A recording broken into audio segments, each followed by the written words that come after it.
went straight through to completion.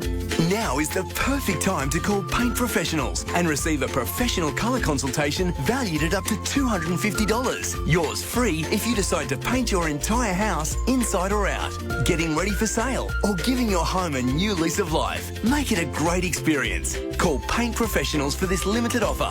T's and C's apply. paintprofessionals.com.au. Hi gardeners, Charlie Allbone here. The one thing there's no room for in my garden is weeds. So when they start to sprout, I reach for Rich Grow Beta Weed. Its naturally based formula works within hours of application. And it's glyphosate free. To see the Rich Grow effect of work on the bad things in your garden, grab some Beta Weed today and grow you good things. Available at Bunnings Warehouse.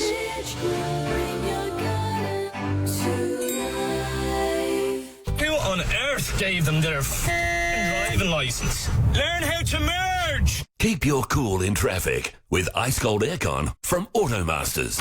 Fix now, pay later options available. Call 1300 Automasters. The news and information that matters. This is 5AA News. Always Adelaide. Sunny and 31 today with the 6 o'clock news. I'm Matthew Pantelis. Physio Extra for Locomat robotic technology treating stroke, cerebral palsy, brain and spinal cord injuries. Visit physioextra.com. Australia's debt will be slightly higher than previously expected in tonight's federal budget. 2024's financial blueprint predicted the nation would owe $934 billion this financial year. That's blown out by another $6 billion. Labor says it's still a better situation than when it came to power. A $750 million hydrogen plant in South Australia has reportedly been scrapped. The plant would have been built in Port Pirie by Trafigura, which operates the Nearstar lead smelter in the town. The facility was due to open this year, with engineering completed last year, but the cost of construction and limited interest from buyers for the green product are given as reasons for the decision. It's the latest green hydrogen plant to go off the rails after Andrew Forrest scrapped his plans last year and the Queensland government just last month cancelling a $1 billion project. The Malinauskas government's plans for a green hydrogen plant at Whyalla are also on the back burner, the funding put into rescuing the blast furnace from insolvency. The number of trainee teachers failing essential literacy tests has nearly doubled since 2016. Danny Geddes reports. Graduate teachers must pass the literacy and numeracy test before entering the classroom, but figures show a worrying rise in first-time failures. Thousands of graduate teachers are struggling with basic punctuation, raising alarms about the readiness of future educators. The test now boasts a fail rate of 10.4% for literacy and 6.5% for numeracy. It sparked concerns over the standards of our next generation of educators. Turkey has experienced its largest wave of arrests in more than a decade. Hundreds detained over ongoing protests sparked by the arrest of Istanbul's mayor. The arrest has seen a politically charged move, particularly since he's a key challenger in the upcoming presidential election. Despite a government-imposed ban on protests, thousands of Turks continue to take to the streets in defiance, including this man in Istanbul. We want people to choose the elected, and we want the free will to choose who we want without them being imprisoned. Help finally arrived yesterday for the family of four stranded in the SA outback. The family reported missing Friday after they set off from Oodnadatta and failed to arrive at their destination in the Northern Territory. After hours of scouring the region, a helicopter found them alongside their bogged vehicle. One of the stranded travellers, Bridget Doolan, saying it was a frightening ordeal. Yes, it was scary, but we will keep praying, knowing that God will answer our prayer, which He did, and send out help. There are warnings Australia could become a breeding ground for measles as case numbers grow. There were 18 infections in the state last year, while in Victoria there have already been 13 this year. UNSW Associate Professor Holly Seal says many of these cases are linked to travellers returning from overseas. Now the concern, obviously, with having so many different outbreaks happening overseas is that we may see an increase in those number of cases coming back into Australia. The US Defence Secretary accidentally texted sensitive war plans to a journalist. The editor of The Atlantic magazine claims Pete Hegseth included him in the group chat with Vice President J.D. Vance and National Security Advisor Mike Waltz advising of plans to strike Houthi rebels in Yemen. Now turning to 5AA Sport. Gliderol Garage Doors, adding strength, style and safety to your home. Gliderol.com.au. Here's Tom Wren. Thank you, Matty. Adelaide is being tipped to do a Hawthorn this season, going from a bottom 8 side to a premiership contender in the space of a year. Leading AFL analyst Matthew Lloyd says there have been promising signs from the Crows across the first few rounds. So they've only beaten St Kilda and the Bombers, so they've still got tougher challenges to await. But sometimes you get a group of players that are all at the right age. They're 50 to 100 games. They've recruited absolute class in Isaac Rankin, Jordan Dawson. They do look like the team that could bolt up and potentially be top 4. Yeah, let's hope so. Australian Adam Walton has moved into the round of 16 at the Miami Tennis Open. Jordan Thompson, though, has bowed out to top seed Alexander Zverev. Fellow Aussie Alex de Minaur will play a little later this morning in his third-round match. Let's go to cricket. South Australia's players will fine-tune ahead of the Sheffield Shield final later today when they train. That's ahead of tomorrow's match, which begins against Queensland at Karen Rolton Oval. Meantime, Mitch Marsh has blasted 72 from only 36 balls, but it wasn't enough as his Lucknow Super Giants lost to the Delhi Capitals by 1 wicket in a thrilling match in the IPL. And the Socceroos are seeking to continue their World Cup momentum when they take on China tonight in a crucial World Cup qualifier. There's 3 games left in this stage of qualifying. The top 2 sides progress automatically to the World Cup, and the Aussies are in second spot but are only 1 point clear of third-placed Saudi Arabia. And that's the 5AA Sport. 5AA's forecast. Switch and save on service and repairs. Call 1300 Automasters. Sunny days ahead, 31 today, 32 tomorrow and Thursday, 33 on Friday, right now 13. 5AA, always Adelaide. Hey Rick, it's Chris from Automasters. Just thought I'd give you a quick rundown on some of the things on the car. Now you can see what we see. Just want to show you 2 little things on the CX-5. AutoCam. So this is the air filter out of your car. Real-time video sent direct to you from your Automasters technician. It's not actually the wheel bearing. What it is, the handbrake's integrated into the calipers. See any issue firsthand. How good? Real-time reporting with instant SMS approval. Call 1300 Automasters. Great service guaranteed. Now at Harvey Norman, no deposit, 60 months interest-free on a Latitude Go MasterCard and participating Latitude credit cards from Latitude Financial Services. Available on eligible purchases using an equal monthly payment plan. Monthly credit card fee currently $10.95 applies. Plus receive a bonus Harvey Norman gift card when you spend $1,000 or more on interest-free purchases. Shop furniture, bedding, laptops, TVs, fridges, appliances and more. New customers must be approved. Minimum financed amount $1,000. T's and C's, credit card fees, charges and exclusions apply. Now at Harvey Norman. Hi, Sarah Wren here, Market Lead at 5AA. 2025 will mark my first year participating in the annual Vinnie's CEO Sleep Out. On June 19, SA business and community leaders will gather at Adelaide Zoo for one night to raise funds and awareness for people who sleep rough every night. If you're a business or community leader, help break the cycle of homelessness by signing up at ceosleepout.org.au. Rochelle Charles was murdered and her killer has never been caught. Join me, Ashley Hansen, cold case specialist Damien Loon and Rochelle's sister Christy for Dear Rochelle, a new true crime series. Visit dearrochelle.com.au. With so many holiday homes on Booking.com, there are so many Tina Feys I could be. Surfing Tina at a beach villa. Is that a shark? Or channel surfing Tina in an apartment. Ooh, a shark show. Book whoever you want to be. Booking.com, Booking.yeah. Get out of the way, mate. Oh my God. What is this guy doing right at my arm?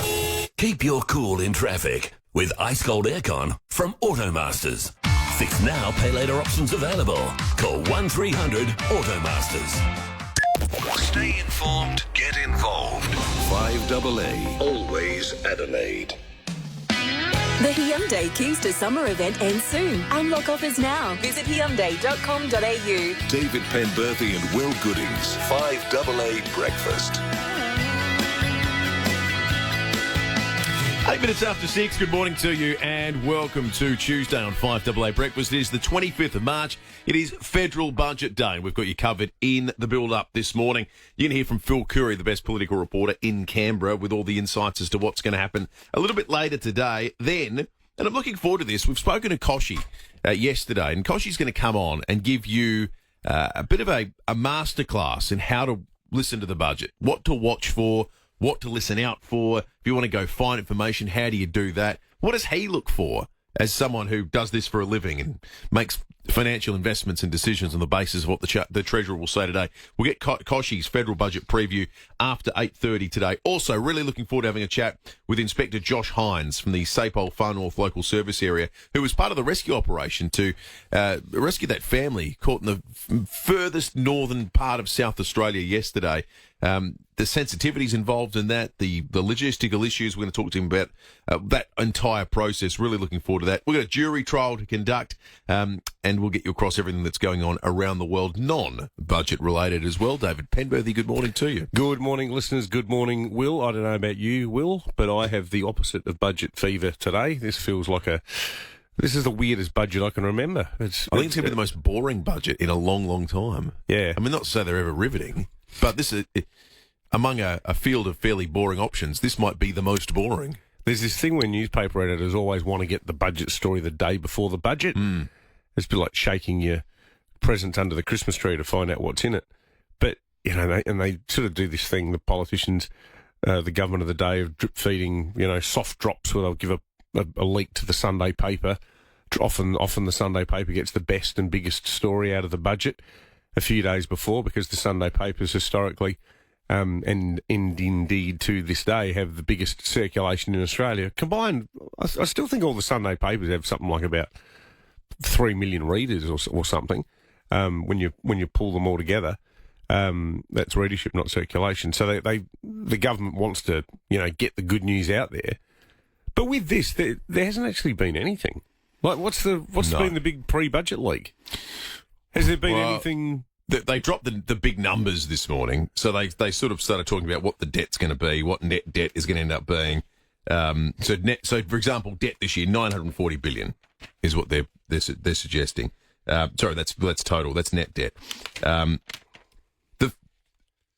think the only thing of any interest, and this is pretty boring to the layperson, I think, but it gives you an insight into what the political contest is going to be. I think it's really obvious what both sides are going to argue about this budget. So, Labor are going to say, Anthony Albanese is going to say, here are all the numbers. Look at where the budget is now. Look at where it was in the final year of Scott Morrison. And debt to GDP is better. Inflation's better. Net debt is better than anyone was expecting. By all the big picture metrics, we're ahead. Angus Taylor, the Shadow Treasurer, and Peter Dutton are going to say, these guys have extended the cost of living crisis because they couldn't get out of their own way spending. Have a look at where they said they were going to be a year ago and look at where they are now. Isn't the problem for the Libs, though, that in attacking Labor, they only seem to be attacking Labor in a theoretical sense, about spending too much money, but they haven't explained the specifics of what they're going to do differently. Well, they keep matching everything. Yeah, or actually spending more. They're going to spend even more on Medicare than Labor. So the matching everything you do strategy to nullify, it works well up until the point you need to start explaining why they're so bad at running the economy if you're going to do everything the same. I mean, the one big difference is that they have said that they're going to. Sorry, I said gunner. I hope Mum wasn't up and listening. I'll get a rude text from her saying, "Don't say gunner, say going to." They're going to do a bit of a mini Doge, Jacinta Price. He's sort of risen and risen without trace since the Voice. She's disappeared. She's just fallen off the face of the earth. But she's meant to be the toe cutter. But there's been other than a few sort of broad and vague comments about culling the size of the public service. There's been no specific. Or they said something about the NDIS yesterday that needs to be reined in. Cutting the NDIS to me sounds like the old efficiency dividend. You know what they'd say? Where are your savings coming from? We're going to get a 1% efficiency dividend from every department. Okay.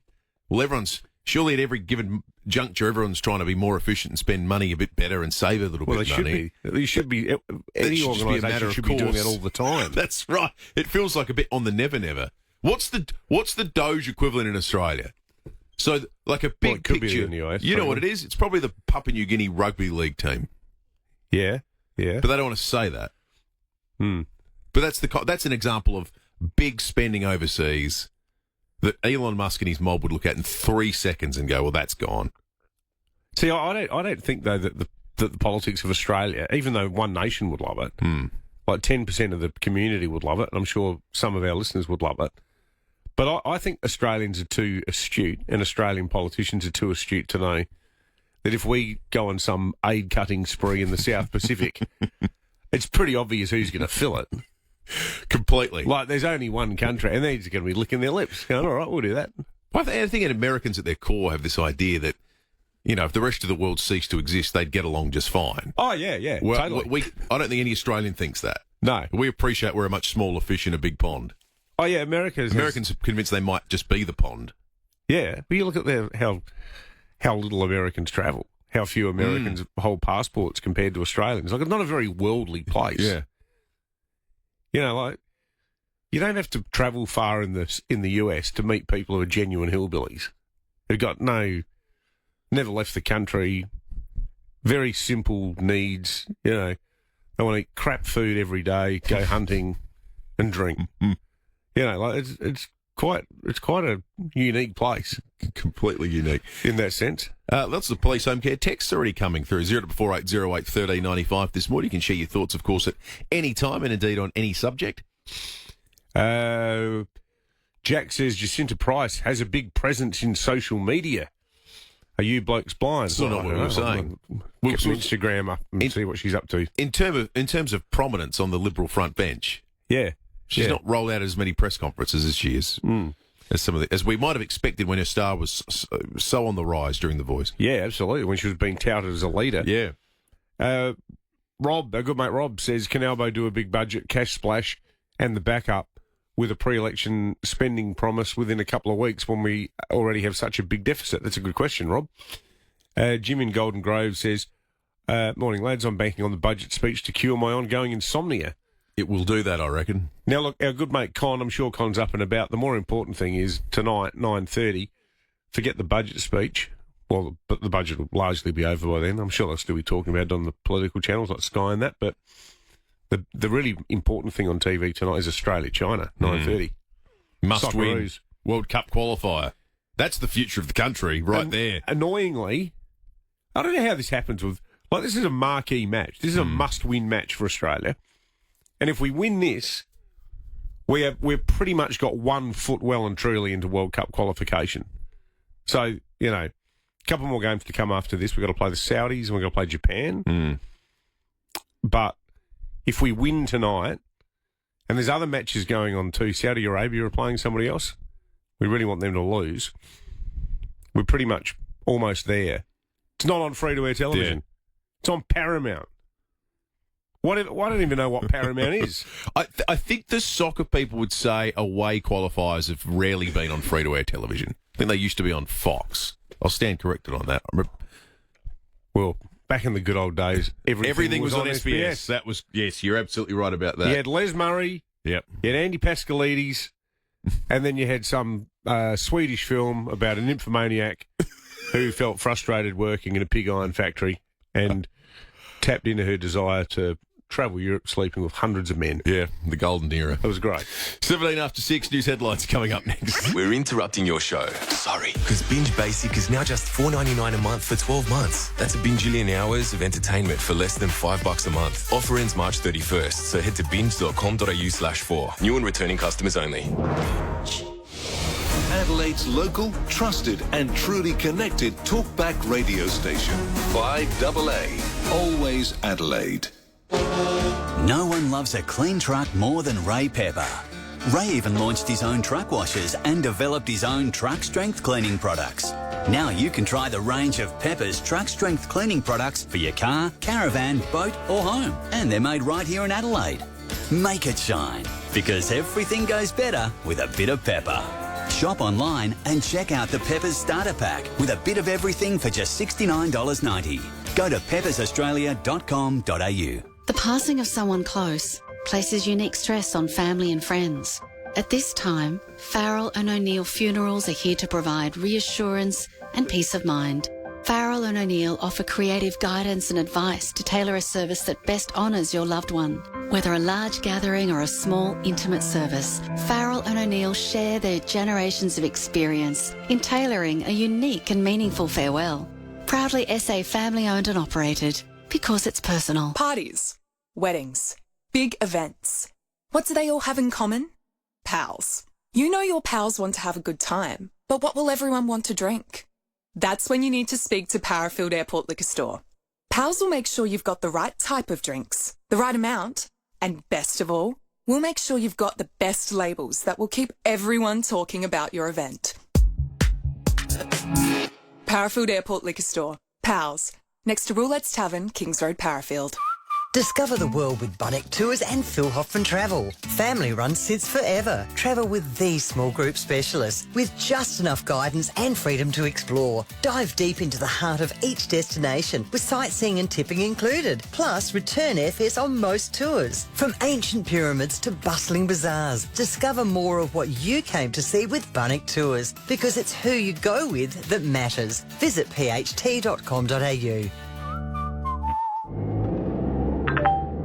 If you can't stop using your mobile phone illegally, drink or drug driving, driving without a seatbelt, speeding or driving dangerously, South Australia Police will stop you. With more patrols, more road safety cameras and more driver testing, stop breaking the rules before we stop you. Think road safety. A message from the Government of South Australia. 5AA Breakfast is streaming live right now. To watch, simply head to 5AA on Facebook or YouTube. The Hyundai Keys to Summer event ends soon. Unlock offers now. Visit Hyundai.com.au. David Penberthy and Will Goodings. 5AA Breakfast. 20 minutes after 6 news headlines on this Tuesday, the 25th of March. The Prime Minister won't be drawn on when he'll call the election, with Labor preparing today to hand down its fourth budget. That will include more energy bill relief for households and small businesses. He was asked, Anthony Albanese, if he's planning to call the election shortly after the budget and said, well, that's right now, not his focus. I continue to govern. We've got a budget to hand down. It's an important budget that will set Australia up on the path to a better future, and I look forward to that.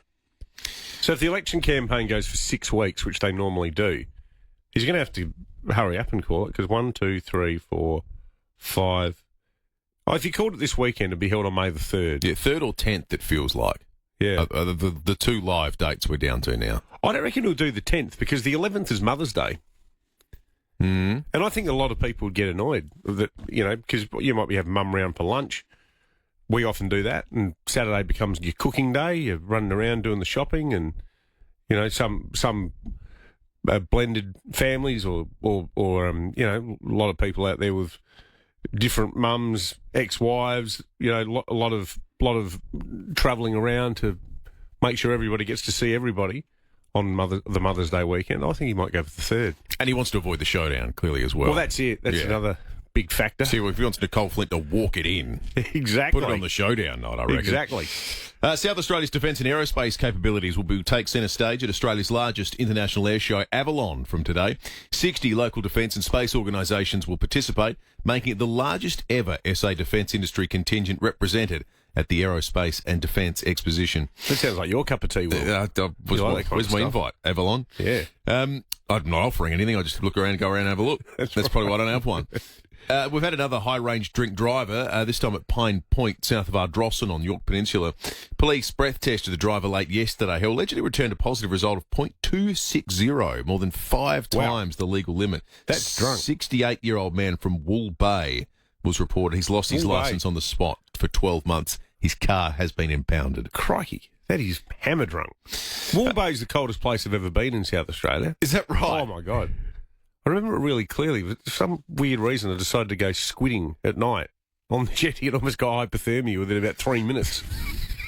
And then I just thought, what happens if I actually catch a damn squid, though? I'm going to have to take it off the jag. Yeah, and you might just freeze to death. Just walk back to the shack. This is why Samtas exists. They've got squid there. Yeah. You don't need to catch them. No.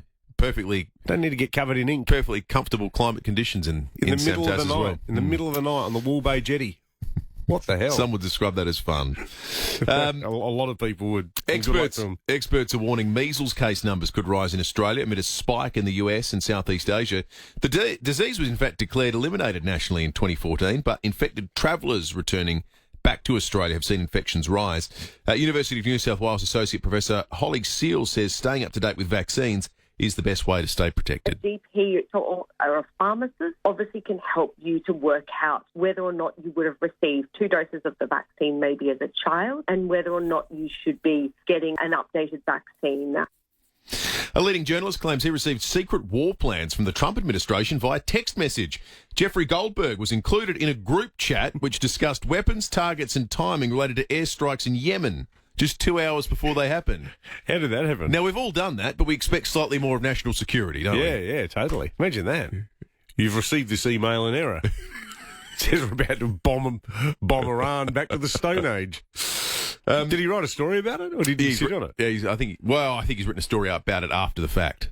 Yeah, okay. So he didn't get out there going, I'm being told. Sources tell me. Yeah. 13.7 degrees outside of the city at the moment. Top of 31 today. Sunny day. It's a pretty simple forecast this week. 32 tomorrow and sunny. 32 on Thursday and sunny. 33 on Friday and sunny. 30 Saturday, sunny.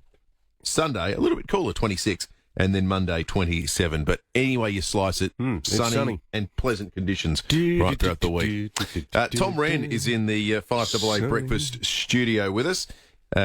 Gliderol Garage Doors, adding strength, style and safety to your home. Gliderol.com.au. Morning, Rennie. Morning, Will. Morning, David. And that forecast is good in terms of the cricket. The Shield final, of course, starts tomorrow. Perfect for it. Yeah, great if you want to head on down. It looks like they've set it up really well there, temporary seating, so there'll be plenty of seats and room for people that want to head down there. In terms of the football, Jack Lukosius has had surgery on that knee, so he's now in recovery mode. He, of course, won't play this week and will probably miss 2 to 3 months. They're also going to miss Lockie Jones and Ryan Burton for Thursday night's match. But the Crows boys, we've been talking a lot about them, and you know how I've been quite bullish, and you know everyone's been talking about them a bit. Hasn't taken long for the media across the border to sort of catch up and start to take a little bit of notice, and that's what happens when you have a couple of wins early on, as impressively as they have. Let's have a listen to Matthew Lloyd, who's one of the leading analysts in the game. So they've only beaten St Kilda and the Bombers, so they've still got tougher challenges to await. But sometimes you get a group of players that are all at the right age. They're 50 to 100 games. They've recruited absolute class in Isaac Rankin, Jordan Dawson. They do look like the team that could bolt up and potentially be top 4. So he thinks they'll do a Hawthorn from last year and, be that side that comes up and, challenges for a flag, essentially. Let's just beat North Melbourne, eh? Are you happy with the expectation? Well, it's deserved, but it does need a big sort of asterisk next to it, doesn't it? And I suppose Lottie did say, well, let's wait and see how they go against good sides. But who are the good sides at the moment? Well, that's a good question, isn't it? Brisbane? You'd say, well, that'd be a challenge. Brisbane almost lost to West Coast. Yes, they did. Yeah. But I think they'll take a while to warm up, I think. Yeah. I think they'll take... But I'm just thinking, like, I was looking at the fixture going, okay, when's this challenge coming? I think originally everyone said, gather round Thursday night Geelong. Well, Geelong just lost to St Kilda. Yeah, I've got my worries about Geelong. Some good news for them overnight. Tom Stewart's injury is not serious. Yes. So it looks like he's going to be, potentially even playing this week, which is big for them. I think he's almost their most important player. But Freo were meant to be the bolter. They haven't won a game yet. Yeah, they're struggling. Thumped by Geelong. Sydney, and then Sydney lost aren't going yet. Sydney have only just barely won that one game against Freo. I think Collingwood will be up there. They just GWS are good, I think. GWS are definitely good. But GWS can't win finals. So if you play them in September, you just you go through to the next round. Yeah, I think Hawthorn are good. Yeah, totally. They're definitely good. But I don't know. It feels like this Sunday's a danger game to me. Yeah, I still think they'll get it done. I think Melbourne are on the slide in a big way. I think Melbourne are in trouble. No, but talking about the North Melbourne game. No, I know, but North obviously just beat the D's. Oh, yeah, of course. But you're right, North Melbourne are on the way up. I think those sides that are really struggling, Richmond in previous years, North Melbourne, West Coast, even West Coast to a lesser degree, I think they're starting to show that I think Melbourne are actually in more trouble than those kinds of sides because they're just a bit in purgatory, I think. And Essendon, I think Essendon are in a world of hurt. But yeah, you're right. Look, it's going to take probably another 3 or 4 weeks for things to really settle down.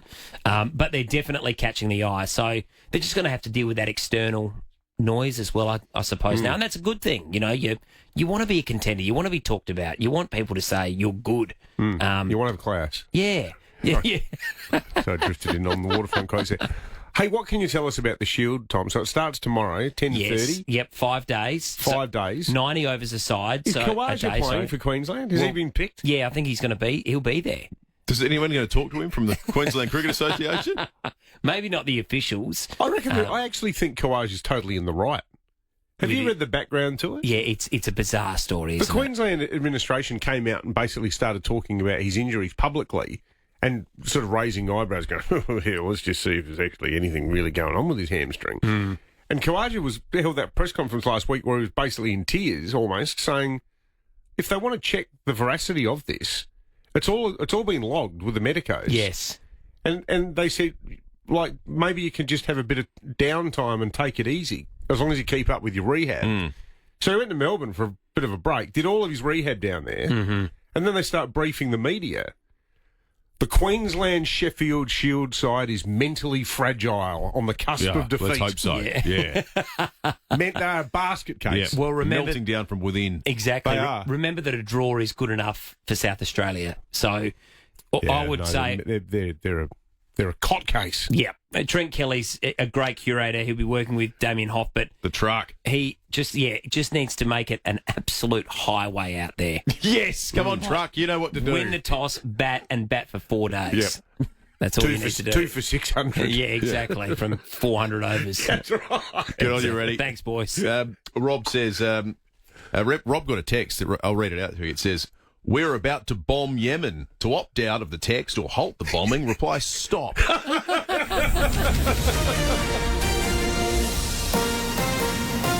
This is 5AA News. Always Adelaide. Sunny and 31 today with the 6:30 news. I'm Matthew Pantelis. Physio Extra offers Locomat and Armio robotic technology services at their Marion and Eastwood clinics. PhysioExtra.com. Treasurer Jim Chalmers will tonight hand down his fourth budget, revealing a slightly higher debt than previously expected. Last year's budget paper showed gross debt at $934 billion this financial year. But tonight's document will reveal a $6 billion increase. Dr. Chalmers saying the result is still better than what Labor inherited when they came to power. In dollar terms, our responsible economic management has delivered the biggest budget turnaround in a parliamentary term ever. And that's because by getting the budget in better nick, we can find room to help with the cost of living and strengthen Medicare and invest in the future. Coalition analysis, though, suggests young people are being hit the hardest with bracket creep. Figures show full-time workers aged 15 to 34 are now paying up to $3,500 more income tax than they were 3 years ago. Police and private investigators will meet on Friday ahead of a weekend dig to find another set of missing children in Adelaide.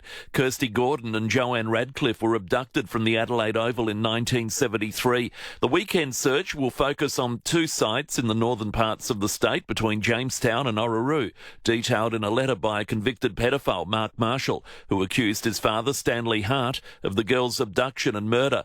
Like the renewed search for the Beaumont children several weeks ago, the 2 sites have been previously searched by police with no results. This dig, though, will be more extensive. The Avalon Air Show gets underway from today. Brian Wilson reports. It's the largest gathering in the show's 33-year history, with 28 nations participating in 3 days of industry conferences and round tables before the gates open to the public late on Friday. More than 350 aircraft are on display, 45 taking to the skies in dramatic military and low-level stunt flying performances. The event will also showcase emerging technologies, including unmanned aircraft and defence systems. Turkey's president has accused the nation's opposition party of disturbing the peace as tens of thousands protest the jailing of an Istanbul mayor. Crowds have now gathered in the capital for a sixth consecutive day. President Erdogan says those behind the violence will be held accountable for their actions. We as a nation have followed with astonishment the incidents that quickly turned into a violent movement after the calls to the street made by the leader of the main opposition party following a corruption operation centred in Istanbul. Data shows thousands of teacher graduates are unable to spell or use basic punctuation. The first-time fail rate for the literacy and numeracy test has nearly doubled since 2016. Teachers are given unlimited chances to pass the test. A common scam targeting families is doing the rounds again, but surprisingly, 1 in 7 Australians have fallen victim to the "Hi Mum, Hi Dad" scam text, where a message is sent to a mobile pretending a son or daughter is in trouble or has lost their phone and needs money urgently. Former police officer Kylie Dennis, whose own mum almost was scammed out of $5,000, says if anyone gets an urgent message from an unknown number, they need to stop and think and ring their children's phones first. If families could have a code word or something that they know that is important, then that then protects them as well. Turning to 5AA Sport. Colours, custom design, any house, any style. Gliderol Garage Doors. Gliderol.com.au. Tom Wren, Jack Lukosius and his knee. How's he going? Yeah, he's had the surgery, Matty, so that's good news. But the problem now is that he's going to spend at least a few months on the sidelines as he recovers from that fractured kneecap. So that means he won't obviously play on Thursday night against Essendon, and nor will Ryan Burton or Lockie Jones, who were both injured last weekend as well. Meantime, the Crows are building towards Sunday's home clash against North Melbourne at Adelaide Oval. Defender Wayne Miller telling Rowie and Timmy G he was impressed with how they performed against Essendon. First of all, to get the win on the G, and we've played some good footy there, but yeah, it was good to get a good win against Essendon on the weekend. I thought we played a pretty team game of footy, and it all sort of just gelled for us. So far, it's been 50-50 for the two Australians at the Miami Tennis Open. Craig Gabriel is there. Brisbane's Adam Walton is enjoying the biggest tournament of his career. He's reached the last 16 at a Masters 1000 by beating Coleman Wong, who's had a breakthrough run himself, 7-6, 4-6, 6-4. The win puts him at a new career high in the live rankings at 85. Jordan Thompson led Alexander Zverev 4-1, but then the German got going, won 8 of 9 games and closed out the win 7-5, 6-4. Alex de Minaur plays later. And South Australia's cricketers will train today ahead of tomorrow's Sheffield Shield final against Queensland that's going to be played at Karen Rolton Oval. And that's the 5AA Sport. Our 5AA's forecast. Switch and save on service and repairs. Call 1300 Automasters. Sunny days ahead, 31 today, 32 tomorrow and Thursday, 33 on Friday. Right now it's 13. 5AA, always Adelaide. The Hyundai Keys to Summer event ends soon. Unlock offers now. Visit Hyundai.com.au. David Penberthy and Will Goodings, 5AA Breakfast.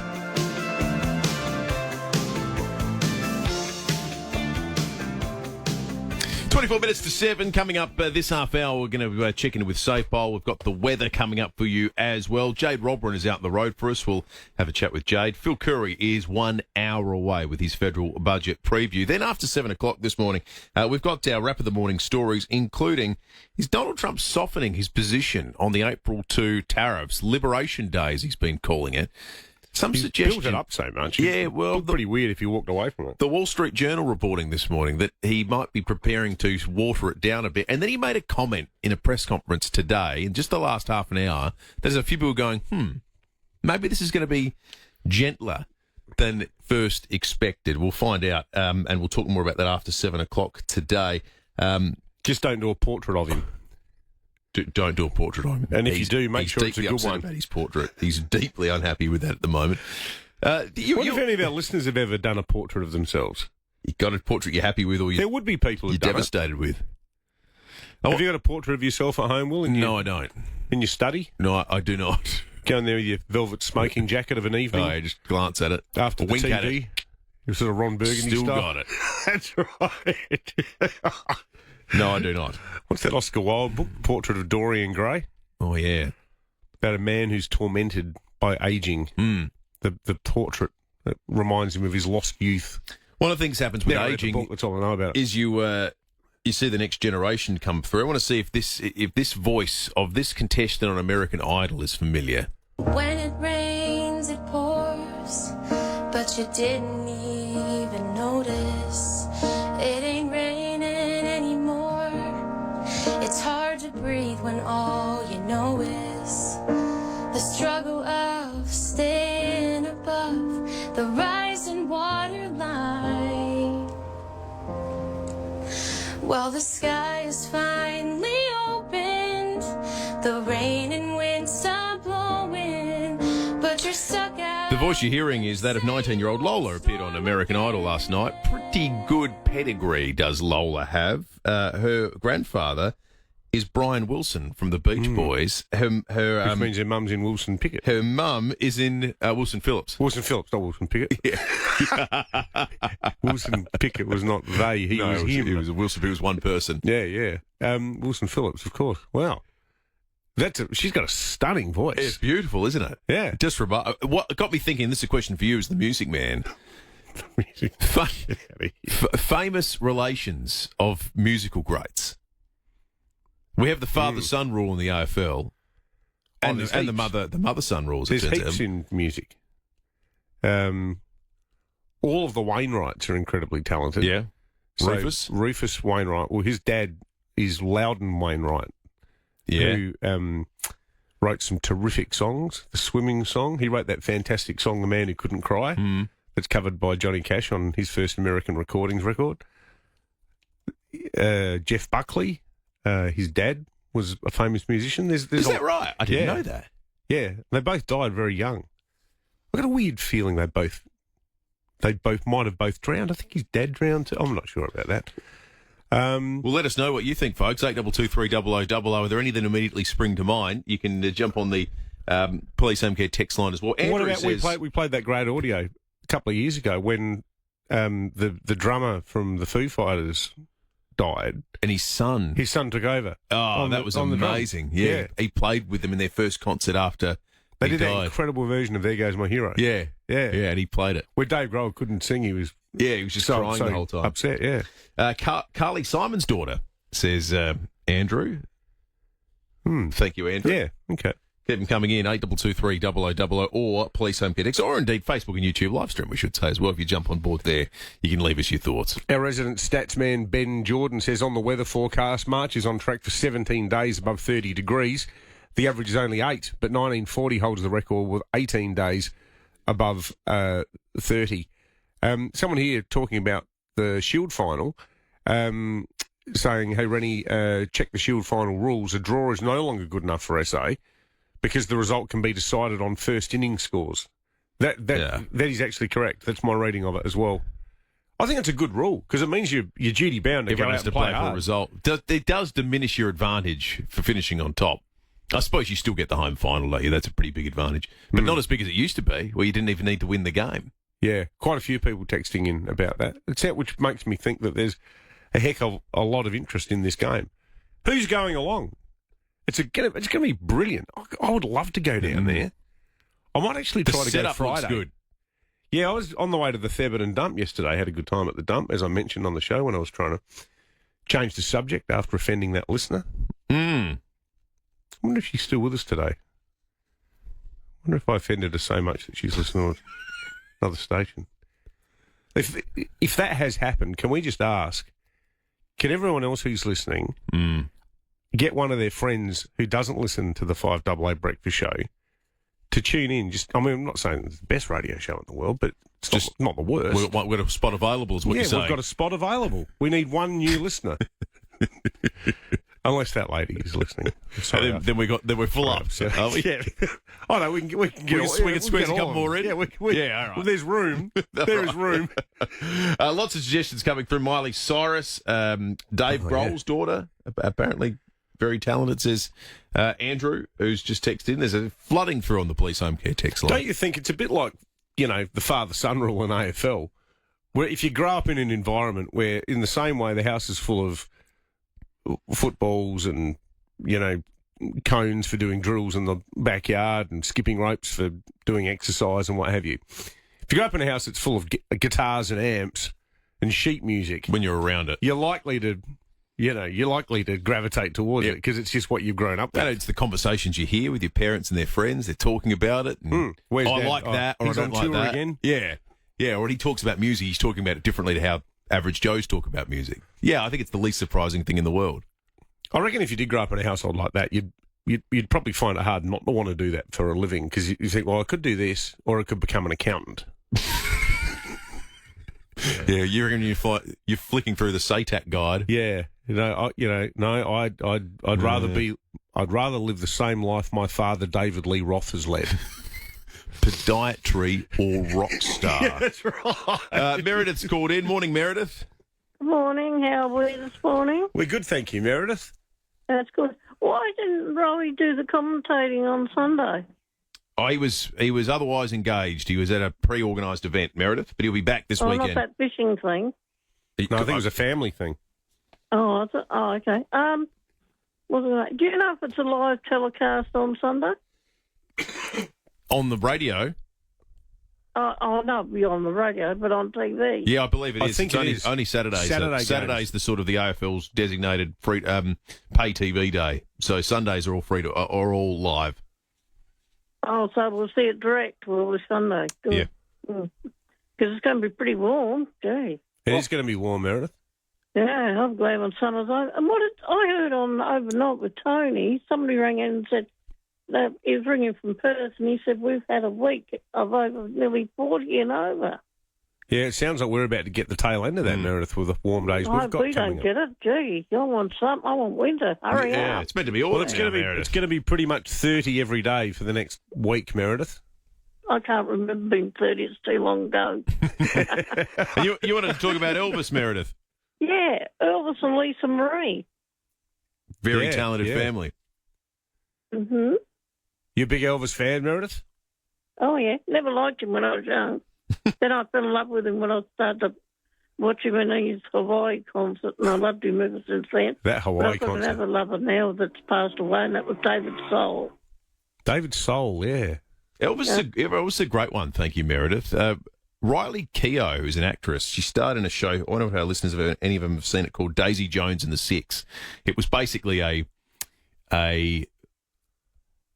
non-faithful retelling of some of... It was inspired by... This is a better way of saying it. It was inspired by Fleetwood Mac and the romance in the band. It's a story about a band in the 70s.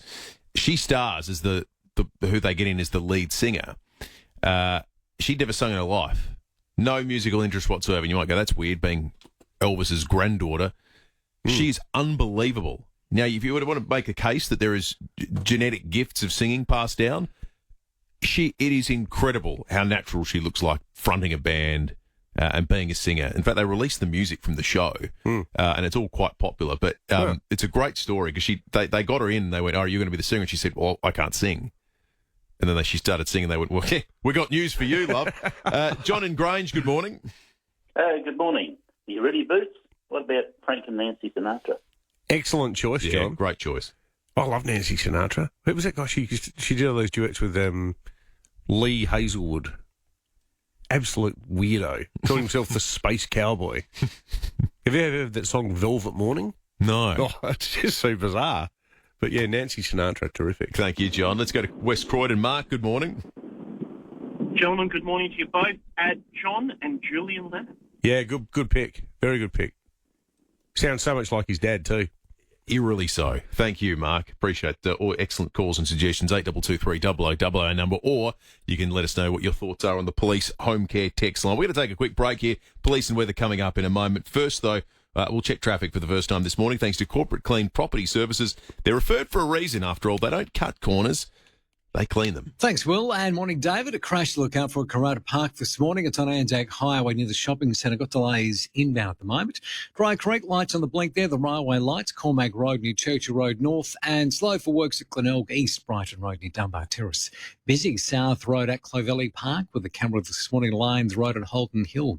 Bob J. T-Marts won't be beaten with their best tyre price guarantee. When you're after great service and unbeatable value, head to the tyre and wheel specialists, Bob J. T-Marts. They'll look after you. Adelaide's most accurate traffic on 5AA. Velocity members save up to 40% off selected products at Snooze. Plus, for a limited time only, earn double Velocity points. Hurry, the Velocity member event ends Sunday. Exclusions, T's and C's apply. You in the draw? Just 3 days to go for the chance to live mortgage-free in Somerton Park. Only 3 days to buy your tickets in the Hospital Research Foundation Home Lottery. Live the dream, mortgage-free in a fully furnished Scott Salisbury home with $500,000 cash. The absolute final deadline is midnight Friday. Life-changing prizes, life-changing impact. HomeLottery.com.au. Licence M14673. Hi, Sarah Wren here, Market Lead at 5AA. 2025 will mark my first year participating in the annual Vinnie's CEO Sleep Out.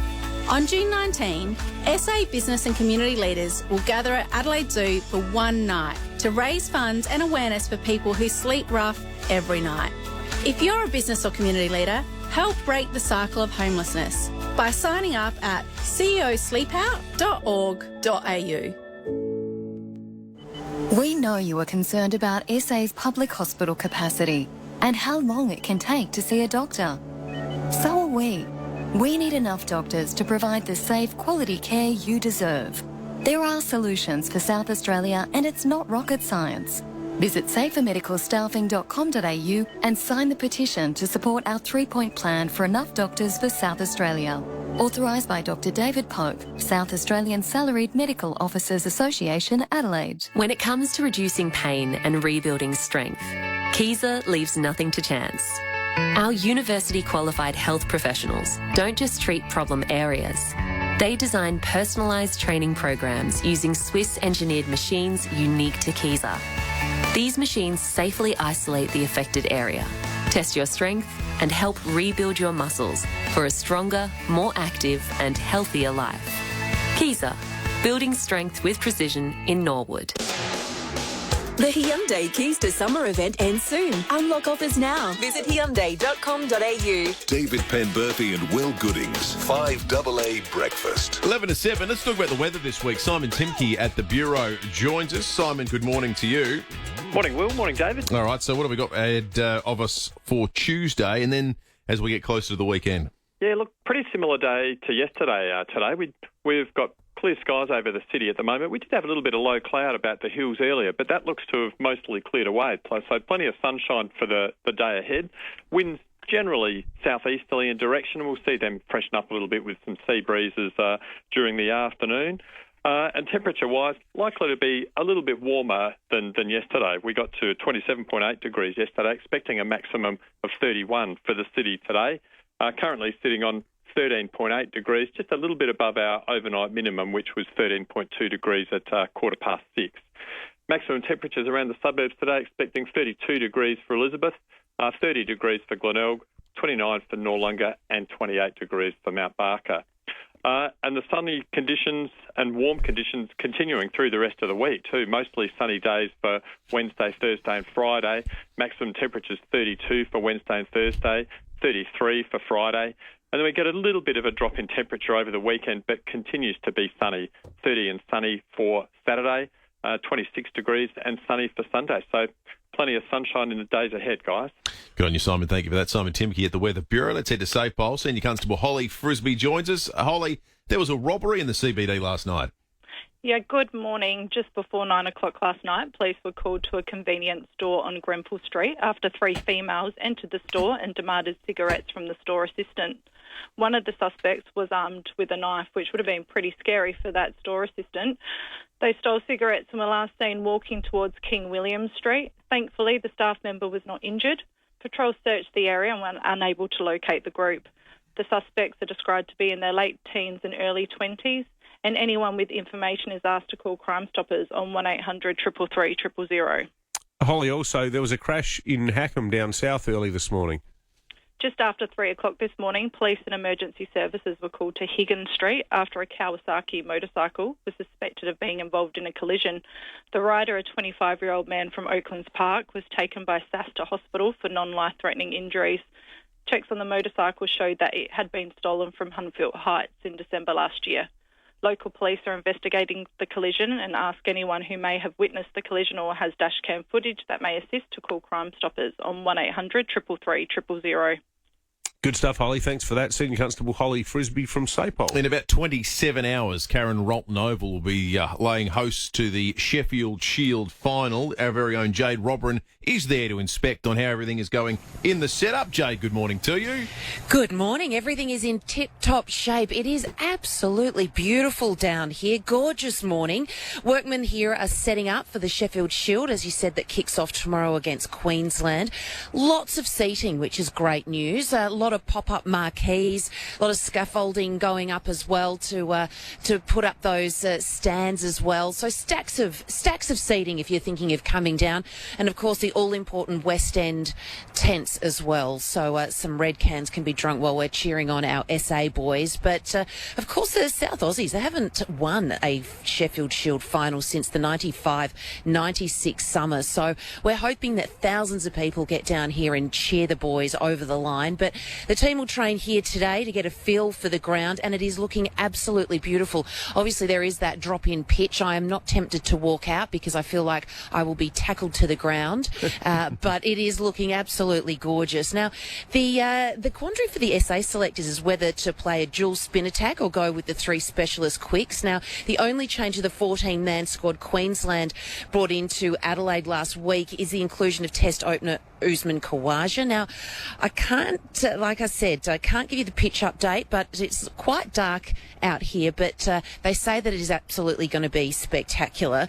Now, finishing top, guys, I know you were talking about this earlier, does not guarantee the prize if the final is drawn. Instead, provided weather doesn't restrict the decider to less than 270 overs in total, the Shield is awarded to the team that accrues most bonus points inside the first 100 overs of their respected batting and bowling innings, should the game end in a stalemate. Now, if the match ends in a draw after 5 days, as it did in 21-22 when WA were declared champions over Victoria, then the title will go to the state who secures the most bonus points after the first innings. Back to the teams. Now, Queensland are undefeated in their last 8 Sheffield Shield matches against South Australia in Adelaide. South Aussies have won only 1 of their last 11 Sheffield Shield matches at Karen Rolton Oval. But it is going to be a cracker. The coin toss is at 9:50 a.m. First session kicks off at 10:35. It is expected to be a beautiful day, a top of 31 tomorrow. And as I said, as I'm looking around, there are plenty of seats. So come on down and support the South Aussies. Well, hoping you, Jade, you're going to do a Tony Gregg and go put the key in the pitch. But it sounds like that's a no-go. I will legit get tackled to the ground like that kid did at the Adelaide Oval, and I need my shoulders and knees intact for the weekend. We know where you're getting hurt, Jade. There's a great report. It looks terrific. Yeah. For anyone who's watching along on the Facebook and YouTube live stream would have seen, all right, it's dark out there at the moment, but you can see they've done a hell of a lot of work to provide additional temporary seating and so forth. It'd be a lot of fun. Be a lot of fun being there. Be great. Karen Rolton Oval is beautiful. Yeah, it's a stunning ground. I love what they've done with that space there. Little white picket fence. It hasn't been there for that long, has it? No. Was it in its modern incarnation? No, with that the new... it's only about 10 years old, I think. Be something like that. But maybe less. But the structure they've put on there is really attractive. I think it's a great model for development on the parklands, frankly. Yeah. Because it complements it. It's accessible. Well, that's right. I mean, it's not open now because of the new pitch, but as a general rule, you can go exercise there, walk your dog. It's got the nice trees bordering it, and it's exactly the sort of thing we should be using the parklands for. I guess we always have, really. I mean, the history. That's why. But there is a big structure there now. Yeah, there is the big club rooms there. Yeah, which some people, I'm sure, would have. I think we've got to be careful about putting too many extra buildings on the parklands. Like, I think there's an argument for replacing all of the rundown stuff, but I think that the use of the parklands with temporary building is generally better than willy-nilly. Well, it depends on. This is where you and I differ, because I just don't think all parklands were created equal. There are beautiful parklands, and there's god ugly swamp. And for some reason, so what do you do? Replace that with, I don't know, like what housing? You'd say because, mate, you can't do that. No, I'm just saying the way sometimes it's all treated as one homogenous thing is ridiculous. Some of it is gross. There's certainly the haves and the have-nots. The western suburbs has forever had the rawest deal when it comes to the quality of the parklands. The eastern side of town, with the walking trails and all the sculpted gardens and I can remember picking my wife up once from one of those street corner meetings when she was still in politics, and it was on the eastern side of town where she'd sort of gone along going, oh, here we go. Windsor Central. Oh, I thought it would have been a happy hunting ground. No. It was more sort of your middle class, either, Like, I suppose that was the old school of politics, wasn't it? Yeah, there was this woman just going absolutely berserk that there weren't enough benches to sit on the eastern side of the parklands. And I was just standing there going, come in from Henley Beach Road or Burbridge Road and see what it looks like. Exactly right. Crazy. But the things that people get worked up about. Why isn't the government going to do something? Okay, we need a department of park benches for the eastern suburbs of Adelaide, do we? Apparently we do. Everyone's the star of their own movie. That's true. All right, we're going to take a break. 5AA News is coming up. Wrap of the big morning stories next. Mario Maiolo Promotions and 5AA present Blowin' in the Wind. Honouring Rock and Roll Hall of Famers Bob Dylan with friends Johnny Cash, Joan Baez and the Travelling Wilburys. Come celebrate the legends who contributed to cultural change through inspired lyrics and songs of revolution with an amazing cast. The times they're a-changing, folks, so don't think twice because it's all right. Blowin' in the Wind, Her Majesty's Theatre, Friday 23rd of May. Book now at Ticketek. Discover the joy of family connection in the 7-seat hybrid Mazda CX-80. Now yours from a great drive-away price of $59,990 for the CX-80 G40E Pure. Enjoy 3 spacious rows, hybrid efficiency, and the reassurance of driving ANCAP's safest large SUV of 2024. Visit your local dealer to test drive the Mazda CX-80 today. Terms, conditions and exclusions apply. See Mazda.com.au for details. 5AA's Tech Talk with your host, Adelaide tech guy Richard Pascoe. Thanks to Harvey Norman Computers. Harvey Norman is bringing the heat with massive savings on HP and Asus laptops. For a limited time, you can save up to 20%. Yes, 20%. Need a lightweight, reliable laptop for work or study? The HP 14S with 8 gig of RAM is now just $598, saving you $130. For power users, the Asus VivoBook 15 with a huge 1 terabyte of storage is now $888. That's over $300 off. Or step up to serious performance with the HP Intel Core Ultra 5 laptop boasting 16 gig of RAM, a steal at $1,098, saving you $600. Harvey Norman delivers the best brands, the best range, and the best prices guaranteed. Don't miss out on these tech bargains. Shop now. Terms and conditions apply. Check out this great offer at a Harvey Norman store near you. Local news and information first. This is 5AA News. Always Adelaide. Sunny and 31 today with the 7 o'clock news. Good morning. I'm Matthew Pantelis. Physio Extra for Locomat robotic technology treating stroke, cerebral palsy, brain and spinal cord injuries. Visit physioextra.com. Plans for another green hydrogen plant have reportedly bit the dust. The facility at Port Pirie's Near Star smelter was to be open later in the year, but the smelter owner, Trafigura, construction costs and limited interest from buyers for the decision not to proceed. It's the latest green hydrogen plant to be scrapped after Andrew Forrest and the Queensland Government decided not to proceed with their separate projects. The Whyalla green hydrogen plant is also on the back burner. The money put into the insolvent steelworks instead. A 25-year-old Oaklands Park man is in hospital with non-life-threatening injuries after crashing a motorbike at Hackham at 3 a.m. But Senior Constable Holly Frisbee says they suspect the Kawasaki bike is stolen. Checks on the motorcycle showed that it had been stolen from Hunfield Heights in December last year. Local police are investigating the collision and ask anyone who may have witnessed the collision or has dashcam footage that may assist to call Crime Stoppers. Labor insists the nation's finances are in better shape than when it came to power, despite a small increase in Australia's gross debt. Tonight's budget papers will reveal the nation owes to $940 billion this financial year, $6 billion higher than last year's forecasts. The US president has again flagged tariffs on pharmaceuticals as he opens up another front for trade tension. Any country which buys oil and gas from Venezuela will now face a 25% tariff during trade doing trade with the United States. Donald Trump says the cost would be on top of existing tariffs. Something with Venezuela, which is long in the making, and it's very substantial.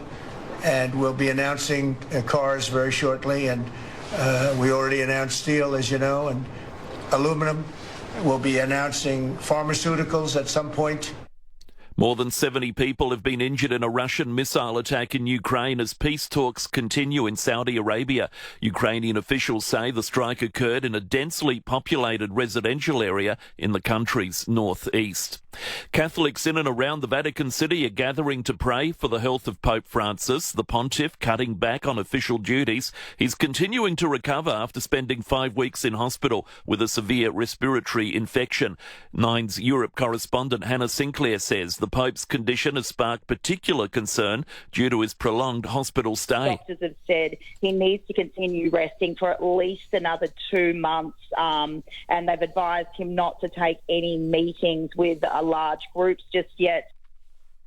Efforts are underway to ensure all school students have access to a healthy recess and lunch. Nutritionists, experts and advocates banding together to call for a national cabinet meeting to keep canteens running stocked with quality options. Nutrition Australia's Leanne Elliston says they want subsidies to ensure all students are well fed. Finding ways that particularly children in need are given the opportunities to access food at school in a heavily subsidised or possibly free manner. And claims today that Greek is replacing Italian as our favourite international cuisine. According to the latest Taste the World survey, Greek food tops the list because of rising grocery prices and its simplicity. Turning to 5AA Sport. Gliderol Garage Doors, adding strength, style and safety to your home. Gliderol.com.au. Big yassle to Tom Wren. Thank you, Matthew. Port Adelaide's players will hit the training track later this morning as they prepare for Thursday night's big game against Essendon at Marvel Stadium. The Power will be without Jack Lukosius, who's had surgery to repair a fractured kneecap, while Lockie Jones is out with an adductor, while Ryan Burton will also miss because of a hip issue. Meantime, it's becoming increasingly unlikely Jamara Ugle-Hagan will return to the Western Bulldogs lineup this season. The star forward was a no-show at the club's special centenary game on Friday night, instead attending the Brighton Beach Hotel. Ugle-Hagan is on a flexible training program for personal issues, but leading analyst Matthew Lloyd says he needs to make better choices. Some people are asking, is he not allowed to be at games? More and more likely I feel like he doesn't play for the Western Bulldogs again because of things like that. If he's not attending and going to watch the Bulldogs play, I wonder if we ever see him play again for the Dogs. And then it's a risk for another club. Meantime, emerging Cats defender Connor O'Sullivan is the Round 2 Rising Star nominee after taking 7 marks in his side's loss to the Saints. To soccer, New Zealand will return to the FIFA World Cup for the first time in 16 years. That's after beating New Caledonia 3-0 in their Oceania playoff. The Socceroos, meantime, can take a big step towards qualification themselves with a win against China. They'll meet tonight. To Rugby League, Manly captain Daly Cherry Evans has made a bombshell announcement saying he won't be at the club next year. He's rejected the club's offer of a 2-year extension. A mixed day for the Australians at the Miami Tennis Open, with Jordan Thompson eliminated while Adam Walton advanced to the round of 16. And cricket great Peter Siddle insists his first-class career is over, despite still impressing in the Sheffield Shield with Victoria. And that's the 5AA Sport. 5AA Traffic. Keyser Physiotherapy, Rehabilitation and Strength Training. Build strength with precision at Keyser Norwood. Some chock-a-block delays of the smash at Karata Park this morning. It's on Anzac Highway, just near the shopping centre as you're heading into the city. Delays back to Marion Road. You need some extra time if you're heading that way this morning. Dry Creek, rail lights are playing up. Cormac Road near Churchill Road North. And look out for those works at Happy Valley this morning. Always slow. Chandler's Hill Road near Happy Valley Drive. Cameras, Bry Road, Felixstowe and Balmoral Road at Durnan Courts. Look for the RAA sign at over 400 independent RAA-approved repairers across SA. You know you can trust them because RAA do. Adelaide's most accurate traffic on 5AA. 5AA's forecast. Switch and save on service and repairs. Call 1300 Automasters. Sunny days ahead, 31 today, 32 tomorrow and Thursday, 33 on Friday, and right now 14. 5AA, always Adelaide. In Adelaide and across South Australia. This is 5AA. Always Adelaide. The Hyundai Keys to Summer event ends soon. Unlock offers now. Visit Hyundai.com.au. David Penberthy and Will Goodings. 5AA Breakfast. 7 after 7, good morning to you. If you're joining us for the very first time on this Tuesday morning, the 25th of March. Stay with us through to 8:30 this morning. Really looking forward to our chat that we're going to be having with a member of the rescue team who was involved in rescuing the 4 people, including just a 6-year-old boy that was stranded by floodwaters in the far north of the state. We had that wonderful chat yesterday with the local publican. Well, the equivalent of the local publican. Mount who's Dare. about 16 hours north of Adelaide. No, it was more than that. It was 21. Yours because of the roads. Yeah, mine said 15 hours 57. Yours said 16. I don't know why we didn't. How is that possible? Well, you must use a different map app. We're using Google Maps. I was using the one on the phone. I was using Google Maps, which is not Google Maps. But where did you do it from? I did it from Hindmarsh Square. Yeah, I did it from Adelaide. I'll do it again. Mount Dare. Mount Dare Hotel. Mount Dare Hotel. Where are we? All right, we're going to get to the bottom of this live on the air in Witjera, SA. Yep, mine now says 15 hours 41 minutes. Mine says 21 hours 24 minutes. We're going to compare routes. Yeah, well maybe mine has taken into account the wet weather. Well, this has a exclamation mark that says the route is restricted usage or includes private roads. I'm heading north to Colgra, then turning right. Bezos v. Jobs. Finky, yeah. Finky. Mine takes me into the Northern Territory and then back down again. Lucy gets 16. Yeah, so does mine. Yeah, okay. Maybe I'm just a more sensible driver. Maybe I'm stopping along the way. Definitely stopping at the arid lands. In any case, it's a long way away. It's an extraordinary rescue that they that SAPOL and the SA Ambulance Service put together. So we're going to be chatting with someone who was involved in it yesterday. We're going to do that after 8:30 today. Let's jump into what's happening today, though, elsewhere. And I guess it's headlined by the federal budget that is going to be handed down today by the Treasurer, Jim Chalmers. We do know some of the big picture numbers. The debt will reach $940 billion this year. It's an enormous figure, but it had been previously forecast to hit $1 trillion, which will be part of what Labor will say is a huge success. It's their 4th federal budget. They're going to say wouldn't you around 940 up to $1 trillion? Oh, not in this case, you wouldn't. So it's $60 billion short. Not in a press release, you wouldn't. That's right, exactly. It'll be $117 billion better off from 24-25. Yesterday, the Prime Minister was out spruiking something that we spoke about on the program, that a deal had been done worth $2.8 billion with Queensland to ensure public schools are fully funded, which meant he'd made one of these deals now with each state government. We covered it here in South Australia late January when that one broke. But here's, we heard a little bit from the Premier a little bit earlier. Here's the Treasurer, Jim Chalmers, talking about the budget today. Well, this is hip pocket help for households, and it recognises that people are still under pressure. We know that cost of living pressures are front of mind for most Australians, and so cost of living will be front and centre in the budget. We have to do this in the most responsible way that we can. Continuing this energy bill relief for 6 months recognises that people are still under pressure, despite the really quite encouraging progress that we've made together on inflation overall. Hip pocket help for households. Sounds like an election slogan, doesn't it? Your politicians on a roll when they get the alliteration happening. Don't you reckon? I think the one thing the Labor government should not talk about at all is power prices, because I don't think anyone believes a thing they say about it. They've got a really good story to tell about things like cheaper medicine now. That PBS stuff, they can campaign on that. Fantastic. And it totally plays to Labor's strong suit. Medicare, health. The party that looks after public health. You know, that's the sort of stuff. The more... But if Albo's smart, he should get like one of those giant safes from Paramount Browns and lock Chris Bowen in it for the next 2 months. Well, you know, last night I started doing some work on how much, I was trying to get to the bottom of how much we've spent over the course of the last few years on energy bill subsidies or rebates. So basically, as our Texas was saying yesterday, you're getting your own money back. Yeah. But the total sum of it is somewhere, by my back of the napkin maths, somewhere between $6 and $9 billion. I just wonder what kind of energy generation capacity you could have added to the grid for somewhere between $6 and $9 billion. I wonder if you could have started to address some of the underlying issues that are causing high power prices. Well, that's it. With $6 to $9 billion, as opposed to slapping $150 rebate on everyone's bills, not means tested, by the way, every 6 months. Well, the other thing too, we know it's about to get worse thanks to AEMO. So clearly, we are an energy-rich country that is unable, a resources-rich country that's unable to have a reliable source of energy anymore, meaning it's only going to go up in cost.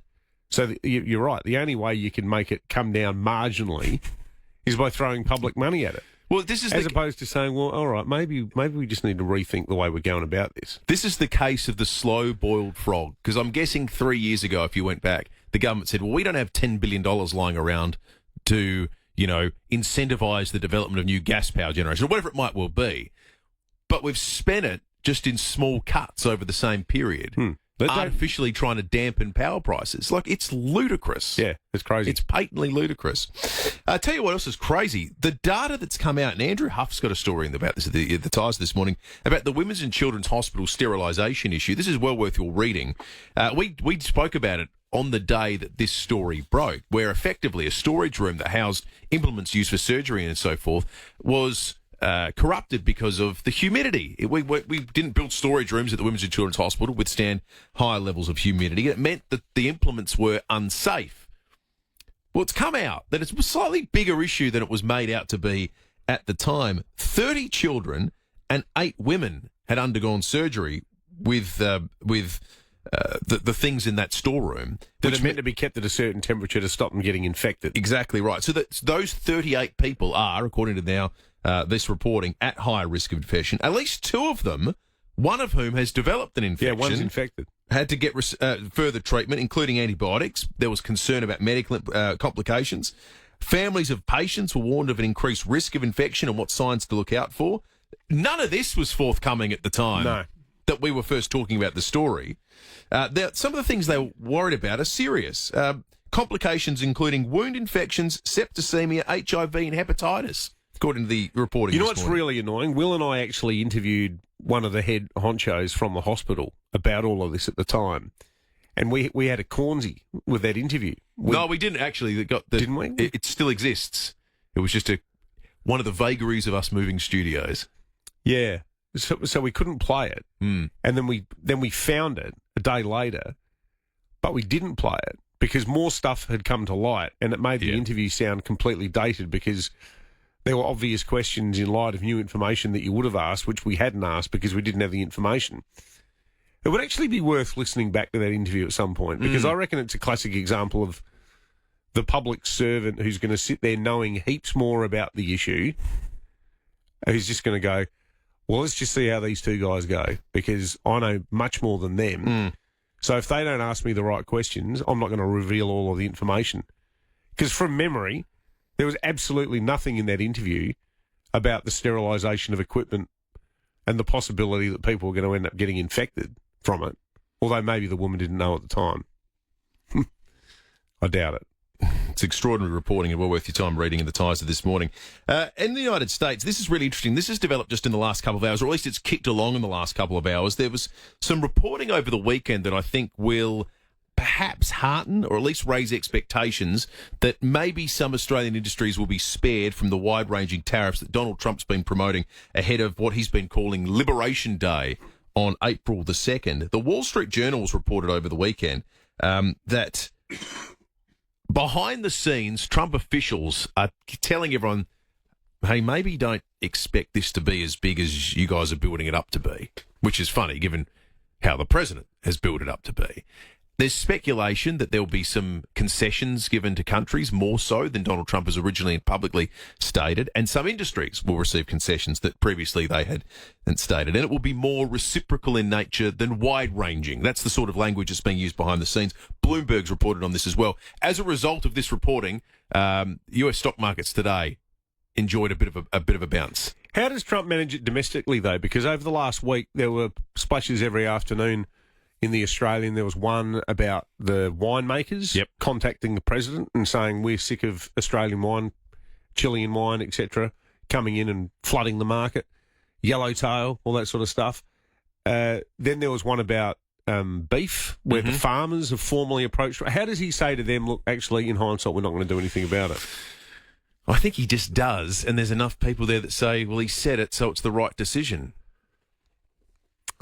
Here he is talking a short time ago, and this is a snippet of a grab about Venezuela and the tariffs that they've put on the oil production there, and threats to countries, if you use their oil, we'll put tariffs on you. But in that, he was asked about April 2nd. And if you listen to the start of this, it's a little softer than what we've experienced, and it seems to lend credence to some of that Wall Street Journal reporting. Well, I may give a lot of countries breaks, but it's reciprocal, but we might be even nicer than that. You know, we've been very nice to a lot of countries for a long time, but I call it Liberation Day. April 2nd is Liberation Day. But today, as you know, we did something with respect to Venezuela. You heard about that, and that will be quite important. We'll be announcing some additional tariffs over the next few days, having to do with automobiles, cars, and having also to do a little bit with lumber down the road, lumber and chips. We're going to get all those chip companies coming back. They're already coming back without even doing it. So it's been very good. But we'll be announcing some others. But the language at the start was we might even be nicer. We may give more countries concessions. It's not what he was saying a week ago. So it has raised an expectation that maybe it won't be as brutal as advertised. Do you know we should try to talk to at some point? Former Premier Stephen Marshall. Because he now lives in New York City. Great idea. As the head of the Australian-American Friendship Association. What a time to be doing overtime, that job. Stephen Marshall. Yeah. If anyone can do it, he can. World's nicest bloke. Oh, he'd be loving it. All right, let's head out on the road and check in again with Jade Robran. Morning again, Jade. Good morning, guys, and a big thanks to our listeners who have called in about an accident out the front of Kmart in Carolta Park, just at Carolta Park Village here. I can report that a Ford Ranger has had a bingle with a smaller four-wheel drive bubble-type car, those smaller cars. So it looks like they've come to blows on the corner of Grasmere Street and also Anzac Highway. The good news is that both drivers and passengers are okay, but traffic is a bit of a mess. The 3 lanes are now down to just 2. The tow trucks have just arrived and will be taking both cars away in a few moments' time. Police are on the scene. The fireys have just left. They've thrown that sand that soaks up any oil residue or petrol on the road, but it is going to be cleared hopefully within the next 10 to 15 minutes. Traffic operations are here on the scene, making sure that traffic merges into those 2 lanes. But good news is that traffic is flowing. As I said, in the next 10 to 15 minutes, the police should have the area cleared, but it is slow going, and traffic, as I look down towards the beach side, it is banked up down to Marion Road. But just repeating that in the next 10 to 15 minutes, it will be cleared. If you are heading into the area, maybe just take an alternative route, but it is slowly flowing. Good stuff. Thank you for that, Jade. Doesn't look too congested. The traffic is coming through. So, yeah, always great having that vision from Jade. Yeah, well worth your time. She's a on the Facebook one-woman and media YouTube. entity, isn't she? Oh, yeah, she films it, uploads it, yeah, does a live report on it. Yeah, exactly. All right, let's check traffic. Corporate Clean Property Services, they're referred for a reason. After all, they don't cut corners, they clean them. Chock-a-block delays this morning with a smash at Carolta Park. It's on Anzac Highway near the shopping centre heading into the city. Delays back to Marion Road. Give yourself some extra time if you've got to head that way this morning. We're slow for works at Hallicove, Lonsdale Road near Perry Bar Road. Speeds at 40 in the Parklands for works, Green Hill Road near Peacock Road, and super busy South Road at Carolta Park too. Got a camera to look out for, Ilford Street at Vale Park. Would you be impatient with a kid learning how to play footy? If you wouldn't do it anywhere else, why do it on the road? Don't let a car change who you are. Safer driving starts with you. Brought to you by the Australian Government. Adelaide's most accurate traffic on 5AA. 5AA Mornings with Graham Goodings. Working from home looms as a key issue in the federal election. If working from home wins the day, and eventually very few of us actually go into the office, employers will see a way to increase their profits. If you're not needed in the office and can do everything from your home, why can't your job be outsourced to India or the Philippines? Graham Goodings. Someone would be happy to do your job for half of what you earn. Weekday mornings from 9 on 5AA. Always Adelaide. Are you in the draw? Just 3 days to go for the chance to live mortgage-free in Somerton Park. Only 3 days to buy your tickets in the Hospital Research Foundation Home Lottery. Live the dream, mortgage-free in a fully furnished Scott Salisbury home with $500,000 cash. The absolute final deadline is midnight Friday. Life-changing prizes, life-changing impact. HomeLottery.com.au. Licence M14673. Let's see what's in the swear jar at Buy Urban Bathrooms and Kitchens. Here's one from Jasmine, the operations manager at Buy Urban and the driving force behind the success of all renovation projects. Jasmine swears to ensure all the trades arrive on time every time to ensure a seamless transition to your stunning Buy Urban bathroom. For a team that swears to deliver on quality and service, see Buy Urban Bathrooms and Kitchens, Adelaide's home renovation experts. For those whose pool is the main feature of their yard, Walco offer a special mesh cover to keep debris and leaves out while making your pool area look stunning all through winter. Join the great cover-up and ask Walco about their stylish new mesh pool covers. Walco.com.au. The Elevate event is on now at Lexus of Adelaide. Receive a complimentary upgrade to our Encore Elevate Luxury Benefits program when you purchase any 2024 plate, new or demonstrator Lexus. With exclusive benefits like airport lounge access and curated events, Encore Elevate delivers an even more luxurious ownership experience. The Lexus of Adelaide Elevate event ends March 31. LVD 2009. If I say the word instant, are you thinking coffee or scratchies? If gambling's never far from your thoughts, or you're often looking forward to your next bet, you could be showing the early signs of gambling harm. But if you spot the harm, you can stop the harm. Visit gamblingharmsupport.sa.gov.au. A message from the Government of South Australia. Rosanna Mangiarelli here from 7 News. Join me and Will Goodings for Adelaide's leading news hour, 7 News, tonight at 6 o'clock. The Hyundai Keys to Summer event ends soon. Unlock offers now. Visit Hyundai.com.au. David Penberthy and Will Goodings, 5AA Breakfast. 24 after 7, Phil Curry in the nation's capital shortly. If anyone's got the inside running of what's happening today in the federal budget, it'll be Phil. So if you're intrigued, stick around and we'll listen to Phil. Then we've got a trial by jury coming up. And a little bit later, we're going to go inside the rescue of that family that came to grief in the far northern part of South Australia due to a combination of remoteness and floodwaters. How was it affected? How did they come to find the people? How did it all come together? We'll speak to one of the rescuers after 8:30 today. I thought it was interesting, not being a religious person, but always interested to hear what helps people get through a crisis. And that woman, the Indigenous lady who was the mum trapped in the car or lost in the car, the Holden Captiva, she seemed quite becalmed, and she said, I just been out here knowing that God will sort this out. Be nice to have that level of reassurance, wouldn't it? Well, for all of human history, faith's been a big thing. Yeah, whatever gets you through the day, I guess. All right. Rowie and Timmy G last night on the sports show weren't quite talking about as big picture questions. They were looking at the case of Harley Reid, theology. The former number one pick from West Coast, who's been under the microscope for a pretty disappointing weekend. He gave away 7 free kicks. He was frustrated. Mate Kane called him fat. Kane loves talking about the fitness levels of AFL players. That's because he looks like an Ethiopian distance runner these days. He's going to change his name to Kane Gabra Selassie, the way he's going. The other thing Harley Reid did was flip the bird to a fan. Twice. Yeah, in frustration. And that's drawn the ire of the AFL. I've asked for a please explain. Rowie wasn't having it last night. How old is he? 19. In his second year. Second year of footy. Let's enjoy the fact that this bloke isn't the finished product, and let's enjoy the right of him being the finished product, and let's not rip him. And Jimmy Bartell and James Hird, well done. Love what they said. He's 19, and we constantly ask for an old head on young shoulders. Give us a spell. He's just working out AFL football. He's shown he's got the ability and talent. He's shown he can be a match winner. But you know what happens with most 19-year-olds? You go like that. It's difficult. You're playing against the reigning premier.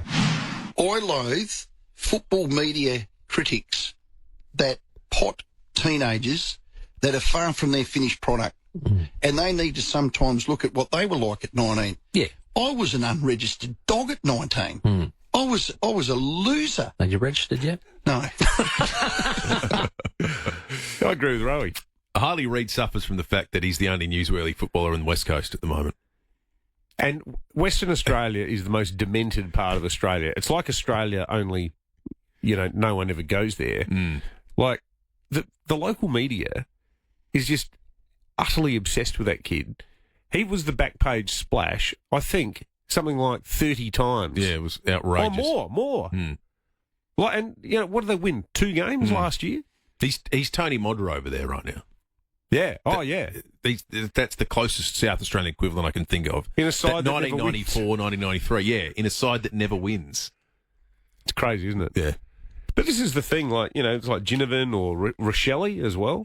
Last year, you know, people say, oh, yeah, put your head in. So what do you want? You want to go and watch teams filled with, you know, stat accumulating robots who never say or do anything. You know what? Interesting. I think we can say this for Australians. It's part of this is the Australian.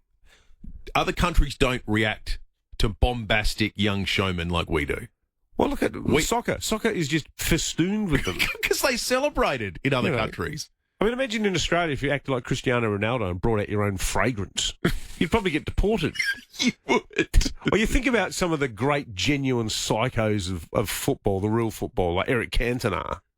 Like Cantona, karate kicked some half-wit in the crowd who was giving him lip, and then rocks up at the press conference quoting Baudelaire. How awesome is Eric Cantona? Yeah, we'd round the edges of him by the age of 15. He'd be a robot in Australia. I love Eric Cantona. It's part. I mean, it's part tall poppy syndrome. It's part about not getting ahead of yourself. But when in sport, which is entertainment, I think it's part of our psyche that kills an element of the entertainment. Well, maybe too. We are not exactly unencumbered with football opinion programs. True. And to quote Eric Cantona, as the fish follows the trawler. That's what we're looking at here. Yeah, I think Eric Cantona might have nailed it. 5AA News is coming up. Coming up next, Phil Curry, the nation's capital, will talk about the budget. You might hear more from footballing greats of yesteryear. Are you looking for financial guidance? Are you dealing with a change in your circumstances? Looking to grow your wealth or managing an inheritance? Are you RCR ready? RCR Financial is your qualified and curious team of professionals, providing strategies for dealing with your situation now and helping you to create a pathway towards the best outcome. RCR Financial will show you the way. Are you ready to take the next step? Search for RCR Financial today or see us on the parade, Norwood. If you can't stop using your mobile phone illegally, drink or drug driving, driving without a seatbelt, speeding or driving dangerously, South Australia Police will stop you. With more patrols, more road safety cameras and more driver testing, stop breaking the rules before we stop you. Think road safety. A message from the Government of South Australia.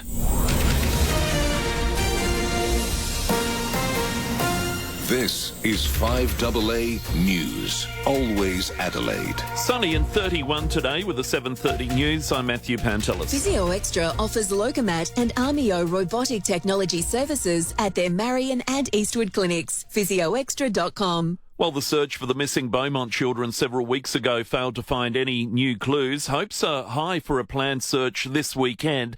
For missing girls Kirsty Gordon and Joanne Ratcliffe, the pair were abducted from the Adelaide Oval in 1973. Channel 9 reporting 2 sites between Jamestown and Orroroo will be examined, both previously checked by police, but those behind the privately funded search say it'll be more extensive this time around. Those planning the search meeting with police on Friday. The opposition maintains the Albanese government hasn't done enough to rein in spending. Gross debt will come in at $940 billion this financial year, a $6 billion increase on last year's budget forecast. Labor has recently announced new spending measures on healthcare and energy rebates. Shadow Finance Minister Jane Hume telling Today these measures are important, but there are also been wasteful spending. That includes a bloated public service, which is blown out by 20% and costing $11 billion more a year that hasn't been accounted for. Most importantly, we'll rein in runaway cost of living by restoring our standard of living. Financial analysts say federal energy bill rebates don't offer long-term solutions to higher power prices. Power bill rebates will be extended until the end of this year, but the Grattan Institute says subsidising the cost of installing solar, induction cooktops and home batteries would be more effectively bring down energy bills. Police are investigating a robbery in the city last night. Senior Constable Holly Frisbee says 3 females entered a convenience store on Grenfell Street demanding cigarettes. One of the suspects was armed with a knife, which would have been pretty scary for that store assistant. They stole cigarettes and were last seen walking towards King William Street. Thankfully, the staff member was not injured. Patrol searched the area and were unable to locate the group. The suspects are described to be in their late teens and early 20s. Scientists at the CSIRO have been sent an administration survey by the Trump administration. It demands they answer questions on diversity, gender ideology and whether they're studying climate justice. 2 researchers working on American-funded projects have received the 36-point survey, joining those at 7 Australian universities. Hundreds of people have been arrested in the latest round of protests in Turkey. Europe correspondent Hannah Sinclair with more. The huge protest began when Istanbul's Mayor Ekrem İmamoğlu, an opponent of Turkey's President Erdogan, was arrested on corruption charges. Hundreds of thousands of people defying a ban on gathering, taking to Istanbul's streets and elsewhere across the country to protest. The Turkish government says 1,133 people have been arrested and more than 100 police officers injured. The Istanbul mayor has been selected by the main opposition party as a candidate for Turkey's 2028 presidential election. He says the charges against him are politically motivated and a stain on democracy. President Erdogan says the EU cannot exist without Turkey and condemned the demonstrations. Experts warning measles outbreaks in the United States and Southeast Asia could bring cases to Australia. 300 cases have been reported in the US, while thousands of others have been reported in India, Vietnam and Indonesia. Australia eliminated local transmission of the disease back in 2014. Turning to 5AA Sport. Colours, custom design, any house, any style. Gliderol Garage Doors. Gliderol.com.au. And with sport, Tom Wren, good morning. Thank you, Matty. Yeah, good morning to you. We'll start with football. Adelaide defender Wayne Miller has praised the form of captain Jordan Dawson. Now, the Crow skippers received maximum votes from the coaches in both the club's wins this season, and Miller has told Rowie and Timmy G he has been leading from the front. He's super important for us, and he's definitely started the year off to how he would have definitely wanted to start the year. So, and there's no doubt I'm sure he can continue with that form. Well, the Socceroos are seeking to continue their World Cup momentum when they take on China tonight. A win would ensure Australia's automatic qualification for next year's World Cup. Australian Jordan Thompson has been knocked out of the Miami Tennis Open by top seed Alexander Zverev in straight sets. Zverev was taken to length by Thompson in the first set, 7-5. The German says keeping focus was key in the second. Yeah, overpower him. When you let him play, he has so much variety, so many things that he can do. So you kind of have to overpower him. That's the only way forward. Fellow Aussie Adam Walton took care of Coleman Wong in 3 sets to progress to the round of 16. To cricket, Peter Siddle insists his first-class career is over despite solid form in the Sheffield Shield.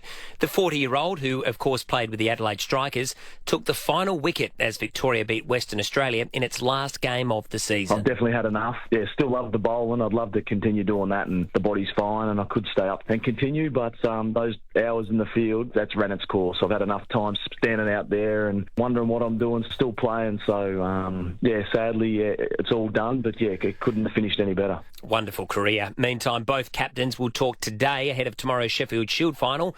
That's going to, of course, be played between South Australia and Queensland.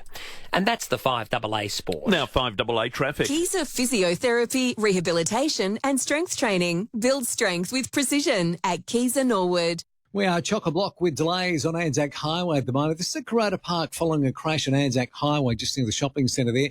It's city-bound but got big delays back to Marion Road. Leave early if you've got to head that way this morning. Slow for works at Glenelg East, Brighton Road near Dunbar Terrace. Getting busy. Main North Road at Enfield. Quite slow. Porter Expressway at Port Adelaide with the Camera Whites Road at Paralawi. Discover outdoor living dreams you can touch at Stratco. For a little bit of time, get 20% off Stratco garages. However you bring the dream, Stratco will bring the how-to. Adelaide's most accurate traffic. on 5AA. 5AA's forecast. Switch and save on service and repairs. Call 1300 Automasters. Sunny days for Adelaide, 31 today, 32 tomorrow and Thursday, 33 on Friday, and right now 13. 5AA, always Adelaide. Plant the seed of your legacy. Centennial Park's new Living Legacy Forever Flowers offers a heartfelt and sustainable way to commemorate your loved one. For the first time in South Australia, Living Legacy's groundbreaking science allows your loved one's ashes to positively impact the environment, creating a beautiful, lasting tribute where friends and family can gather and reflect whilst contributing to the beautiful botanical environment. To learn more about Living Legacy Forever Flowers, visit centennialpark.org. When it comes to real estate, Photobase Group does it all. Marketing, signage, print, photography, videography and design. And now they're adding to their award-winning team. Photobase Group are currently on the hunt for casual real estate sign installers available 3 to 5 days a week from 7 a.m. till 5 p.m. A vehicle is provided along with training and all the tools and equipment needed to ensure you enjoy the work and deliver perfect outcomes for their valued clients. Get in contact today by calling 8229 9000. Babe, when's the next exit? The light just came on. While you focus on making it to the next servo, we'll handle your car battery. Battery World has the largest range of quality car batteries, so you can leave it to the local battery experts to keep you moving. Book your free car battery test. Visit us or call 13 17 60 today. Battery World, one less thing to worry about. 5AA Breakfast is streaming live right now. To watch, simply head to 5AA on Facebook or YouTube. The Hyundai Keys to Summer event ends soon. Unlock offers now. Visit Hyundai.com.au. David Penberthy and Will Goodings. 5AA Breakfast. 22 to 8, we got $100 worth of Samtas seafood we're giving away before 8 o'clock this morning for someone who's involved in the jury. It's not too far away. Doesn't matter what your verdict is, someone will randomly be selected to win that $100 worth of Samtas seafood. Then, after 8:30 today, David Kosh will be on the program, and also we're going to take you inside the rescue of that family that was stranded in the far, far north part of South Australia. It's a great prize. $100 goes a very long way at Samtas. It goes a hell of a long way. 4 kilos for $60 deal, unchanged for years. They do a wonderful job. Great place to get into there on Richmond Road. All right, let's head to Canberra. Phil Curry from the Australian Financial Review joins us on Federal Budget Day. Phil, this won't surprise you. David didn't sleep tonight in anticipation of the budget today. He's just so champing at the bit. He's pumped. I had a long sleep. Federal budget-wise, Phil, for you now, this would definitely be at least number 30, wouldn't it? Around that. Not quite, but getting there, yeah. You came over for a few when you were still Adelaide-based back in the day with Greg Kelton and everyone, didn't you? Yeah, I didn't contribute much. I just contributed more than I did. What about that night you threw a bread roll at Kerry O'Brien? I know. I'll put that's going to be in my memoir. You didn't back me up either. You just laughed. It was pretty funny, pretty hard not to. Budget, another one. But I guess the difference with this one is a few weeks ago the government didn't want to hand this one down, and because they were going to go to an election on April 12th, so this is the one they've had to sort of pull out of the bin and dust it off and tart it up a bit and pretend it's all a cunning plan.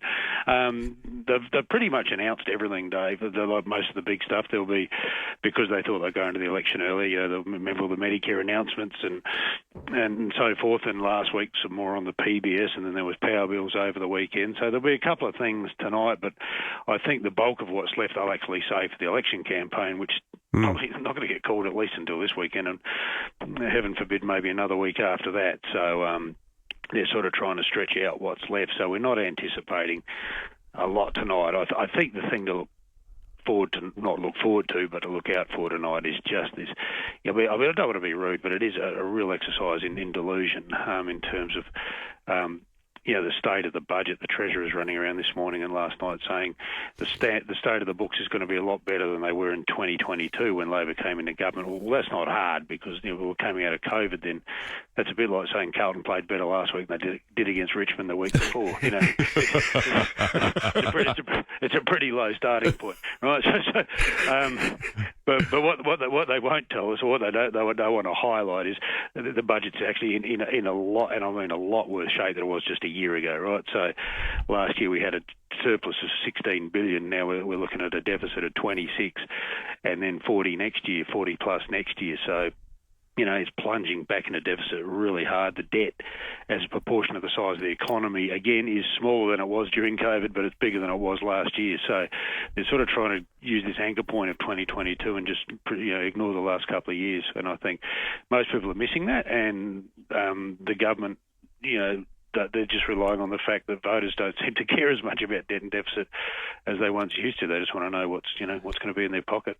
The other thing that they compare to the COVID era too, Phil, is inflation. And when Albert did that sort of dry run at the Norwood International School about 4 months ago, which was his sort of dummy campaign launch in a way, after he'd had that 2 weeks of distractions around buying the house and all the Qantas upgrades and that week from hell. But he kept saying that day, and other people who spoke, including Penny Wong and Richard Marles, they kept talking about when this government came to power, inflation had was it a 6 or an 8? It was 7, yeah. 7, yeah. 6 in front of it, yeah.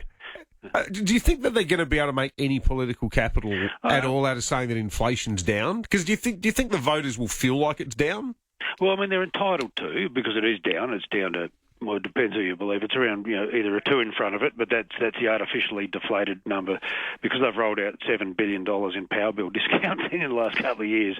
That's the artificial effect of pushing inflation down. But the real number's sort of low threes, so whether it's a 2 in front of it or a low 3, it is better. But you're right, and the government does acknowledge this, that just because inflation's down, prices haven't come down. Right? It's still like $5.50 for a tub of marge at the supermarket. They put it on special at $4. It used to be on special for $2. That's the measure I use. And the reason is, Dave, mainly because energy prices are still so high, right? So inflation has come down, but energy is just feeding into everything, like food production, transport, whatever. And so inflation is down, but nothing else seems to be following it, and this is a problem. And the government is mindful of that. I think Chalmers mentioned this yesterday, and that's why they're still sort of justifying giving more cost of living relief.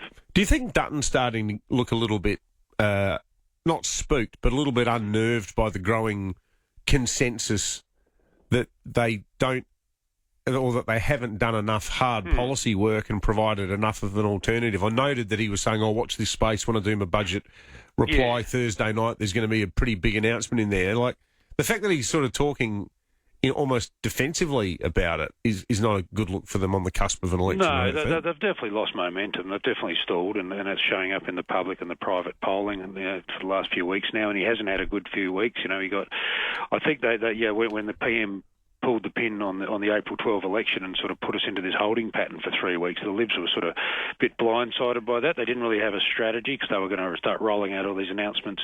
We would normally be in the third week of the campaign now. Tomorrow would be the halfway mark, and they would have started rolling out stuff pretty heavily in the first week or so. And so they've sort of just been spinning their wheels for a few weeks, and it's looked like that. I don't know why they didn't put stuff out just to try and fill the gap. Dutton's got himself on the sticky paper on things like work from home, and this sort of thought bubble about a referendum on deporting dual citizens who commit violent crimes and stuff like that. Was that a Joe Bjelke-Petersonism there, Phil? The sticky paper? I remember when he said that famous interview with Jan Event. Yeah, I took it off Josh Frydenberg. He used to use it. I stole it from him. But everything in this joint's stolen.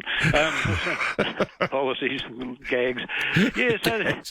So, look, as Albanese, his philosophy's always been to kick with the wind in the last quarter, and you can see them sort of starting to do that. Whereas, someone said to me yesterday, Dutton's still in the sheds, and they just haven't done a lot of work. I think one of the problems was, the country was pretty cranky, still is, but it was really cranky towards the end of last year. And Dutton, in a speech, gave this sort of thing that he was sort of relying on a repeat of 1996, where people were just fed up with the government and wanted someone in to come and fix up the mess, like the back on track slogan that he uses. But I think as sort of annoyed as people are with the government in Albanese, I don't think they've sort of made the transition as much to the Liberals as they would have liked. They haven't closed the deal, and maybe people aren't as sort of angry at this government as they were towards, say, the Keating government, which had been around for four terms. So It's delicately poised, but as you said, I think this week the thing everyone's watching this week is actually Thursday night, Dutton's address and reply, because he's really got to kickstart things there. I mean, they've left it probably too late as it is, but he's got a live televised address on 7:30 on Thursday night, and he really needs to say something and get people to notice. Good stuff, Phil. Thanks for that, mate. All right, guys. See you. Thank you, Phil Curry there from the Financial Review. Hey, thanks also to Con. Our good mate Con, Soccer Nut, who sent in this very helpful graphic that I'm going to read out here for those of you who are much more interested in how the Socceroos are going to go than how Jim Chalmers is going to go. It's not on free-to-air. You can watch it if you download something called the Paramount app. But equally, kudos to these pubs, the Arkabar Hotel, the Crown Inn in Kingston, the Para Hills Community Club and the Salisbury North Football Club, all showing the Socceroos v China match at 9:30 on the big screen. Well, a bit like Jim Chalmers, all that stands between the Socceroos and future success is China. That's right. We're going to check traffic thanks to Corporate Clean Property Services. They're referred for a reason. After all, they don't cut corners, they clean them. Thanks, Will. Seeing some chock-a-block delays today on Anzac Highway at Karata Park due to a smash just in front of the shopping centre. They're at Citybound with delays back to Marion Road. Leave early if you've got to go that way this morning. We are slow for works at Gilman, Eastern Parade near Francis Street. Quite busy at Highgate, Cross Road near Hampstead Avenue for works, with cameras Grand Boulevard, Seaford Rise and Aldinga Beach Road at Aldinga Beach. Ready to see where the Disney magic first began? Disney's classic Snow White comes to life like never before in the latest live-action musical reimagining. Disney's Snow White in cinemas now. Adelaide's most accurate traffic on 5AA. If you need to fix your pipes, call Precise. Call Precise. If your toilet's blocking up, call Precise. Call Precise. If your lights aren't turning on, or your hot water is gone, or a plumber or an electrician, call Precise. Precise. Precise Plumbing and Electrical. Call 1300 700 200. That's 1300 700 200. For fixed price services, call Precise. For a plumber or an electrician, call Precise. Call Precise. We know you are concerned about SA's public hospital capacity and how long it can take to see a doctor. So are we. We need enough doctors to provide the safe, quality care you deserve. There are solutions for South Australia and it's not rocket science.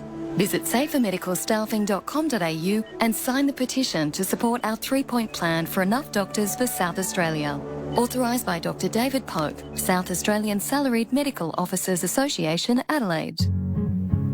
Hi, Brett Ebbett here for Mawson Lakes Mazda. We've been doing deals on a huge range of 2024 plate Mazdas, and we've just received truckloads more of them, all priced to clear. These drive-away deals on new Mazdas include free 12 months rego, free stamp duty, and accessory packs worth $500. Yep, absolutely free. All exclusive to Mawson Lakes Mazda. No gimmicks, just great deals. Mawson Lakes Mazda, Salisbury Highway, T's and C's apply.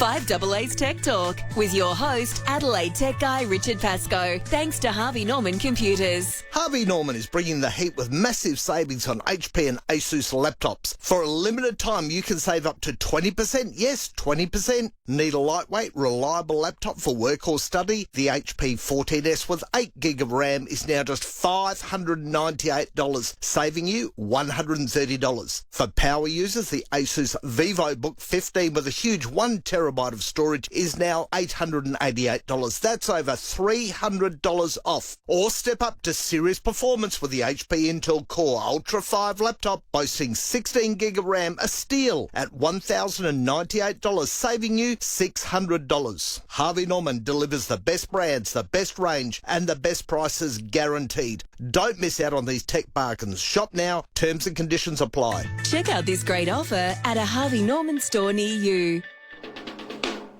The Hyundai Keys to Summer event ends soon. Unlock offers now. Visit Hyundai.com.au. David Penberthy and Will Goodings, 5AA Breakfast. 10 to 8, we got $100 worth of Samtas seafood to give away. We love Samtas. $100 goes a long, long way. Premium quality seafood that'll feed you for a number of meals that you're going to absolutely love getting in there on Richmond Road. We have a jury to convene. Someone who appears on the jury will win that prize. All you need to do is call in on 8223 0000. In the criminal justice system, all defendants are innocent until proven guilty, either by confession, plea bargain, or trial by jury. This is one of those trials. The subject of the jury trial this morning is the brand new Disney film that is the new version of their oldest film, in fact. Nearly 90 years ago, the original Snow White came out, and the new one has come out in the past week. This was my father's kingdom, a place of fairness. But the Queen changed everything. Take him away! Your Majesty. What did you say?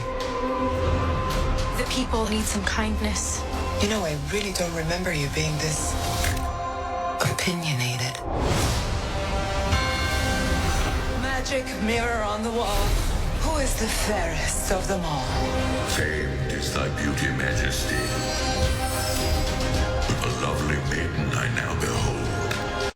So the film cost some $350 million to make. It took in around $100 million on its first weekend, which is considered an absolute disaster. And part of the reason is because the film's been criticised for being too woke. Snow White isn't white. There are no... She's Latina. That's right. There are no dwarves. The Rachel Zegler, the actress who plays Snow White, has been quite forthright with her political views on things like Free Palestine, on Donald Trump and so forth. And it's created this environment where there's a huge swathe of the population that has no interest in going to see it. Because it's been caught up in all the culture war stuff. Correct. The thing with the dwarf element, and clearly the dwarves are a significant part of the Snow White and the Seven Dwarfs story, but there's been like a big brouhaha in the shorter stature community, which has involved that guy Wee Man, who was in the Jackass films, who is a Ridgy-Dig dictionary definition dwarf, saying, well, where are the dwarves? If the movie's called The Snow White and the Seven Dwarfs, let's get some actual proper dwarves in it. You know what forced you to remake that one? You know, there's no gun to Disney's head to go, where, and they thought, well, gee, how are we going to do it? Like, they chose to remake it. In any case, fair enough. For the jury this morning, we're asking you, Snow Right or Snow Wrong? Snow Right or Snow Wrong? It's been a flop. You're going to go see it? Let us know. 8223 $100 worth of Samtas seafood is on the line. Juror number one, Snow Right or Snow Wrong? Snow Right. Have you seen it, Jura? Sorry? Have you seen it yet, or have you seen the original? No, I haven't. I've never been to a movie in my life. Well, thanks. You're perfectly qualified to enter this competition. Thanks for your thoughts then, juror number one. The powerful lure of the Samtas seafood. Juror number Some two. people would do anything for fish. Snow Right or Snow Wrong? Snow Wrong. Snow Wrong. Snow Wrong. Okay, thank you, juror number two. No further explanation required. Juror number three, what say you? Not having seen it, I'm going to say Snow Wrong, but I feel sorry for the kids of nowadays. They don't get the excitement out of movies that we used to. If they really wanted to update it, they could have computer graphicked the original. Yeah, just taken which they've done before, I think, with Disney IP. Thank you, juror number three. Juror number four, good morning. Morning, guys.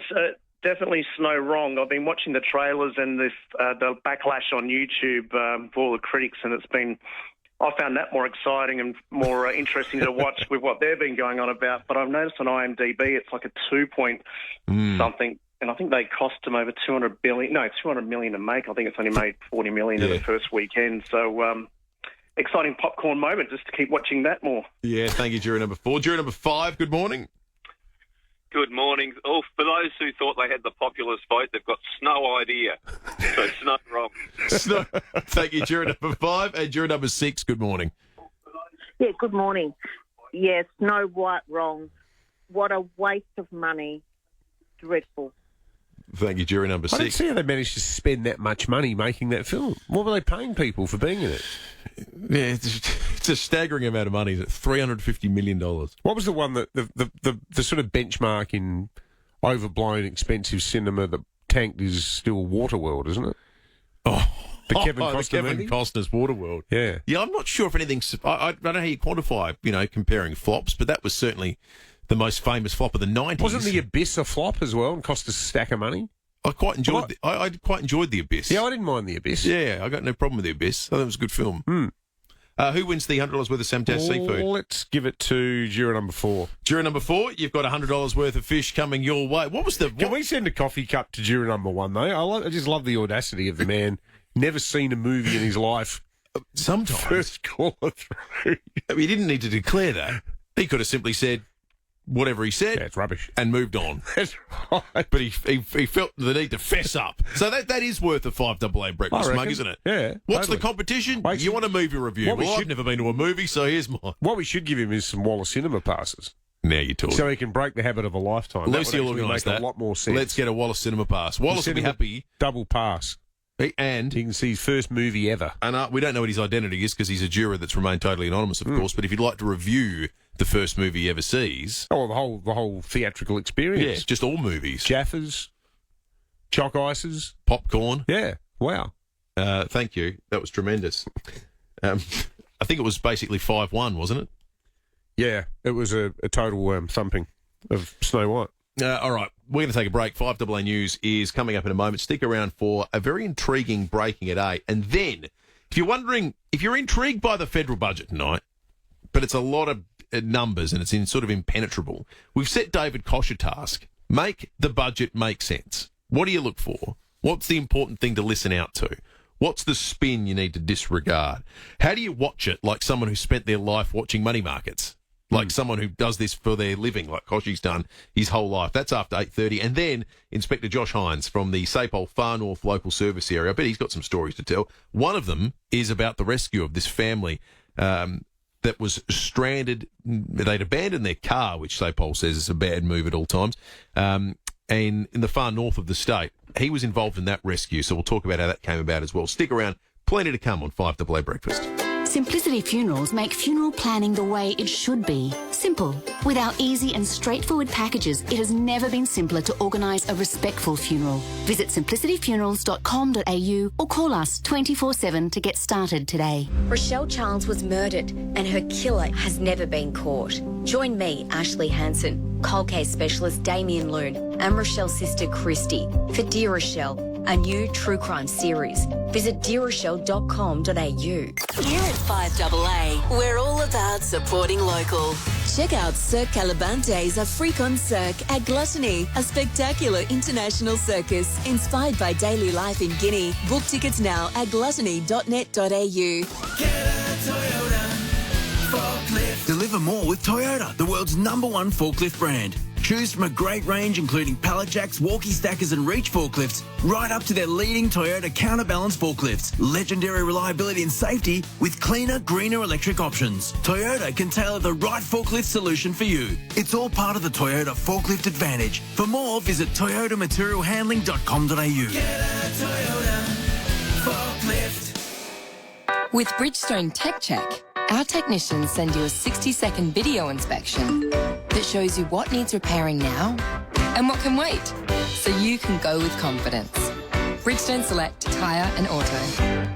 Mario Maiolo Promotions and 5AA present Blowin' in the Wind, honouring Rock and Roll Hall of Famers Bob Dylan with friends Johnny Cash, Joan Baez and the Travelling Wilburys. Come celebrate the legends who contributed to cultural change through inspired lyrics and songs of revolution with an amazing cast. The times they're a-changing, folks, so don't think twice because it's all right. Blowin' in the Wind, Her Majesty's Theatre, Friday 23rd of May. Book now at Ticketek. 5AA Breakfast is streaming live right now. To watch, simply head to 5AA on Facebook or YouTube. Up to the minute news for South Australia. This is 5AA News. Always Adelaide. Sunny and 31 for Adelaide today with the 8 o'clock news. Good morning, I'm Matthew Pantelis. Physio Extra for Locomat robotic technology treating stroke, cerebral palsy, brain and spinal cord injuries. Visit physioextra.com. A green hydrogen plant planned for Port Pirie is the latest such project to be axed. The Australian reporting the plant would have powered the Near Star lead smelter, but construction costs and and low investor interest has scuttled the project. It's the latest green hydrogen plant to be cancelled. Climate change advocate Andrew Forrest cancelling a project over costs. And the Queensland government also scrapping a $1 billion project in the state just last month. Tonight's federal budget will show Australia owes slightly more money than previously anticipated. Treasurer Jim Chalmers' fourth financial blueprint will put Australia's gross debt at $940 billion this financial year, $6 billion more than last year's forecast. But Dr. Chalmers says the situation was far worse when Labor came to power. A turnaround of more than $200 billion since we came to office, $177 billion less Liberal debt, $60 billion less interest on that debt. This is what happens when you manage the budget in the most responsible way. A motorcyclist is in hospital after a crash at Hackham this morning. It happened on Higgins Street just after 3 a.m. The rider, a 25-year-old man from Oaklands Park, has non-life-threatening injuries. Police checks showing the Kawasaki motorbike had been stolen from Huntfield Heights in December. Bombs have been found in a Tesla dealership in Texas. It comes amid increasing attacks on the car maker and its owner, Elon Musk, who's led the Trump administration's Department of Government Expenditure. The U.S. Attorney General has ruled those found targeting Tesla, even keying cars, will be tried as domestic terrorists. Questions have been raised about whether the Pope's light-duty order will prevent him from attending a meeting with the royal family. King Charles and Queen Camilla are scheduled to visit the Vatican in about 2 weeks. Europe correspondent for Nine, Hannah Sinclair, says a decision is yet to be made. The question now is, will they meet the Pope in person? Obviously, when he was in hospital, that didn't look like it would be possible. The Trump administration is expected to unveil the first details of a sweeping reciprocal import taxes deal next week. Meat is on the chopping block, as well as wine, pharmaceuticals, sugar and technology. The announcement will be made on the 2nd of April. Meantime, the White House has confirmed a journalist was accidentally sent a text about national security plans to strike Houthi rebels. Communications about the war strikes were made in a group chat with National Security Advisor Michael Waltz and the Vice President J.D. Vance, the journalist accidentally included. The blueprint for the 2032 Olympic and Paralympic Games will be released today. Following a 100-day review into Games infrastructure, the Queensland Government will unveil where all sport will be held in Brisbane. Olympic gold medalist Kate Campbell says the time for talk is over. I think that we are going to see some concrete plans finally. I think we've had enough talking, enough deliberating. I think what is handed down today will largely carry through and be what we see in Brisbane 2032. Turning to 5AA Sport. Gliderol Garage Doors, adding strength, style and safety to your home. Gliderol.com.au. And with more sport, Tom Wren. Thank you, Matty. Yeah, Port Adelaide's players, they're going to hit the training track at Alberton this morning as they prepare for Thursday night's massive clash against Essendon. That's going to be at Marvel Stadium. The Power will have to make at least 3 changes, with Jack Lukosius out after having knee surgery yesterday, while defenders Ryan Burton and Lockie Jones will also miss at least the 1 week after they picked up niggling injuries in the match against Richmond. The Crows will have a light day with their match not happening until Sunday at home against North Melbourne. Meantime, Geelong defender Connor O'Sullivan has been awarded the Rising Star Award after his 15 touches and 7 marks against St Kilda. Well, Socceroos coach Tony Popovic is determined for his side to overcome its habit of slow starts in tonight's World Cup qualifier. Australia faces China in front of more than 80,000 fans, and Popovic wants the players to put the pressure on early. Our starts, yes, that's something that we want to improve, which will make it easier for us, but we expect a difficult opponent. They're at home. We expect them to come out very fast. We have to match that. Meantime, New Zealand has qualified for the tournament for the first time since 2010 in South Africa after beating New Caledonia 3-0 in the Oceania playoff.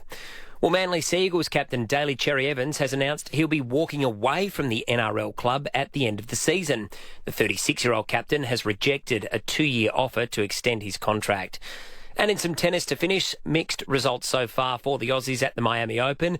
Adam Walton moving through to the 4th round after a hard-fought 3-set win, but Jordan Thompson lost. Fellow Aussie Alex de Minaur will be in action later this morning. And that's the 5AA Sport. 5AA's traffic. Keyser Physiotherapy, Rehabilitation and Strength Training. Build strength with precision at Keyser Norwood. Delays clearing from nearly a smash at Karata Park. It's on Anzac Highway, just near the shopping centre heading into the city. We're slow for works at the moment at Glenelg East, Brighton Road near Dunbar Terrace.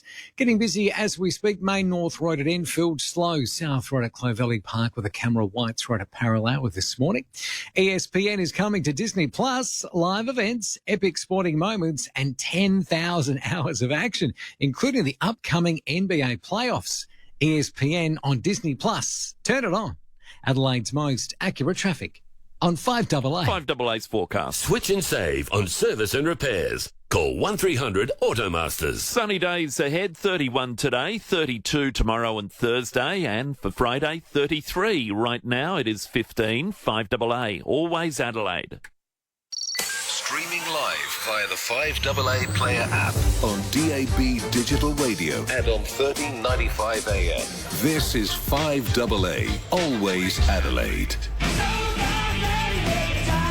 The Hyundai Keys to Summer event ends soon. Unlock offers now. Visit Hyundai.com.au. David Penberthy and Will Goodings, 5AA Breakfast.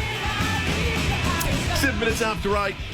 Beautiful, bright morning outside ahead of another warm autumn day in South Australia where there's going to be no rain, but there's going to be a lot of sun. You feel guilty enjoying the weather at the moment, given what the farmers are going through. Completely. I sort of think summer's made its point. You know, can it just start to cool down? 31 again. It's beach weather. It's 30 all week. It's not as though this is one out of the box. No. Just extraordinary. Breaking 8's coming up in a moment. Jade Robin's going to talk to us about the remarkable spread of petrol prices across Adelaide this morning. You generally get hot spots. You'll get areas where it's a little bit more expensive or areas where it's a little bit cheaper. Today, it's remarkable what's going on out there. So Jade is going to crunch the numbers and give us a real in-depth fuel watch this morning at 8:20. David Kosh will be on the program previewing the federal budget. I'm sure he want to talk about Port's big win over the weekend as well. Kosh will be up and about. I think it's only fair, given that we put him on the spot last week about the succession plan and all of that. Succession plan's dominating. We'll give him a couple of rank half volleys outside off that he can dispatch to the boundary. Hey, Kosh, how good's the succession plan? That's right. How good's footy? And then Inspector Josh Hines from the Sapole Far North Local Service Area on that outback rescue that took place. No, it took place in terms of extracting the people yesterday, but they spoke to them the day before. They got them a satellite phone. They got them supplies the day before. So this is a multi-day operation that took place in the most remote part of South Australia. So looking forward to Josh's insights before 9 o'clock. Well, after the bombshell court revelation that a group of overseas students appear to have voted illegally at the last Adelaide City Council elections, the council is now grappling with the pretty vexed issue of what happens next. Does it just force aside the one councillor who was implicated in this scandal, which is Jing Lee, or does it vacate the entire central ward, which would basically mean that 4 of the current 12 Adelaide City councillors would be stood down pending an expensive by-election to re-elect 4 councillors for the remaining life of the term of this council. My understanding is that tonight there's a push, and I'm not sure if it's a done deal that it's necessarily going to happen, but there is a push on by a group of councillors led by Councillor Henry Davis to have a special meeting of the Adelaide City Council to resolve this issue once and for all this evening. We have Councillor Davis on the line. Councillor Davis, good morning, and thanks for joining us for Breaking at 8. What does happen from here? And firstly, given that you and also Councillors Mary Kouris and Aman Abrahimzadeh are pushing for this special meeting tonight, does that mean that it will definitely go ahead? Well, one of the difficulties will be the numbers that actually turn out. So I believe that the 4 Central Ward candidates should probably declare a conflict of interest in the motion. And so hopefully we can obtain a quorum and people show up to do their jobs. But it'll really be debated tonight to see what the outcome will be. Because it does seem to be quite an unacceptable state of affairs. I mean, there was enough that came out in this court case, and our good friend Sean Fewst did a great job covering it. But there's enough there for a real cloud to exist over the head of these, certainly Jing Lee, but possibly the other councillors too, is there not? Absolutely, and probably the area councillors and the Lord Mayor as well, and even in South Ward. So the comments are quite broad. I think there was a huge number of votes that were implicated in this election, and it really does mean, in my view, that the 4 Central Ward candidates were not democratically elected. But the court, I think, should give consideration to, and it's a matter for them, but we can speculate outside it. But the way that the quota system works in the City of Adelaide, it's not just a first past the post. So even if there was no wrongdoing or influence on the other 3 councillors, because there's 4 councillors in the Central Ward, there still should be a by-election for all 4 because of the way that the quota system works in council elections, which is different from state and federal. Correct me if I'm wrong too, Henry Davis, but from memory, it was the Lord mayoral race was a very tight three-way contest between Rex Patrick, the former Lord Mayor Sandy Verschoor, and the successful Lord mayoral candidate Dr. Jane Lomax-Smith. But there was a cigarette paper between them with those results. It was 52 votes between Rex Patrick and the Lord Mayor. I was representing Rex Patrick in the Court of Disputed Returns. I'm also a solicitor, so I was acting as solicitor, briefing counsel in that matter. Rex Patrick eventually withdrew that action because we opened up these ballot papers which actually preferenced Sandy Verschoor over Jane Lomax-Smith. So, but the question there is how many of these votes were actually impacted, because 52 is not very many. We're talking about hundreds and hundreds of students being enrolled to vote, like 600, like a huge increase in the number of enrolments in Central Ward, like 40%. Whereas in North Adelaide, there was a 1% increase at the same time. So this is a massive coordinated effort. Now, with all things fraud, it's kind of hard to uncover. It's taken 3 years to get to this point where the court is now satisfied that illegal practices have occurred in Central Ward, but it definitely has a huge cloud hanging over the City of Adelaide at the moment, and whether, who was actually democratically elected. Even in South Ward, where I am, which hasn't really come under scrutiny before, there's also mention of activity in the report from the court. So the whole City of Adelaide, whether it's democratically elected or not, I think is in serious doubt. We need to take stock at this. I think the whole council should really be cleaned out, but I'm hoping that the court will resolve, at least for the Central Ward councillors, to be removed from office. So if it was just up to you, Henry, what would you like to see happen from here? It's hard, isn't it? Because we don't know the extent of this fraud. I mean, my understanding is it's hundreds and hundreds and hundreds of new enrolments of international students, and their ballots were collected to some extent. And we don't know exactly what that was. So really, my view is that the whole City of Adelaide should be replaced. I think the only safe person really is North Ward, because they don't have these international student towers. But South Ward, Central Ward, the area councils, the Lord Mayor, we're all wrapped up in this. So the court won't be considering that, and I think ultimately that won't be the direction. That would be what I would do, is clear the whole lot out, start again, but I think it'll just be the Central Ward that goes up for a vote. Do you think, Henry Davis, that there might be a view on council that, given how far we are into this term, that there's a bit of shoulder shrugging where people are saying, well, look, it is what it is. Clearly there's been issues, but it's too late in the piece to basically unscramble the omelette now and re-elect everyone from scratch when the next elections are, only a bit over a year away, aren't they? Yeah, about a year and a half away. So the deadline under the Local Government Act is next year. So if a vacancy occurs in January next year, there is no by-election. But if there's a vacancy that occurs this side and this year, then there will be an election, and that's mandated under the Local Government Act. So it is a bit I'm really frustrated that it's taken this long to get here.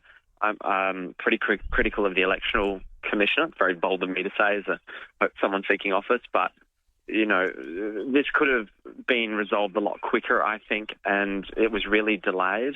But the council's made a huge number of decisions over the last 3 years that stand under the Local Government Act. So those motions aren't in doubt, but it really does, question whether the term of office, whether Jane was properly elected, and it gives real consideration, I think, at a federal level, at the highest levels, of what China's involvement is in local government elections. I mean, there were 2 foreign nationals that were influencing the outcome of a city council election. That's pretty concerning. The other thing, though, is there a broader philosophical question about why are overseas students allowed to vote in the Adelaide City Council elections? If you're a non-citizen and you've come here from, Guangzhou to study commerce for a few years before you jump back on your flight back to China. Why are you even voting in an Australian council election? That's a very, very good question.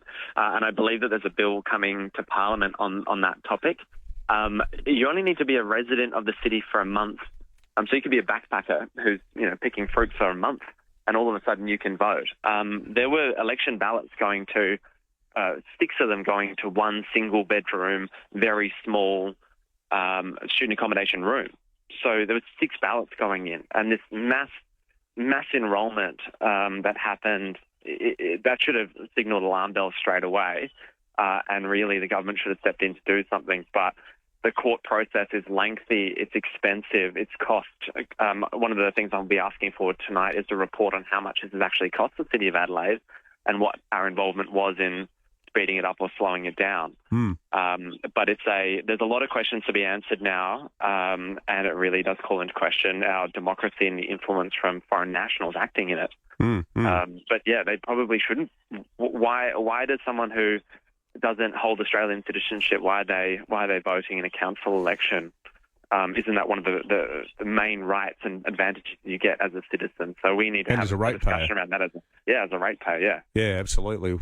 We'll follow it up tomorrow after whatever transpires tonight. Thanks for joining us this morning. Councillor Henry Davis there from the Adelaide City Council. What a fiasco. Do you reckon if you're studying in China, you're allowed to vote up there? When old Xi Jinping's going for another term? Well, you only get to vote if you're in the Chinese Communist Party for a start.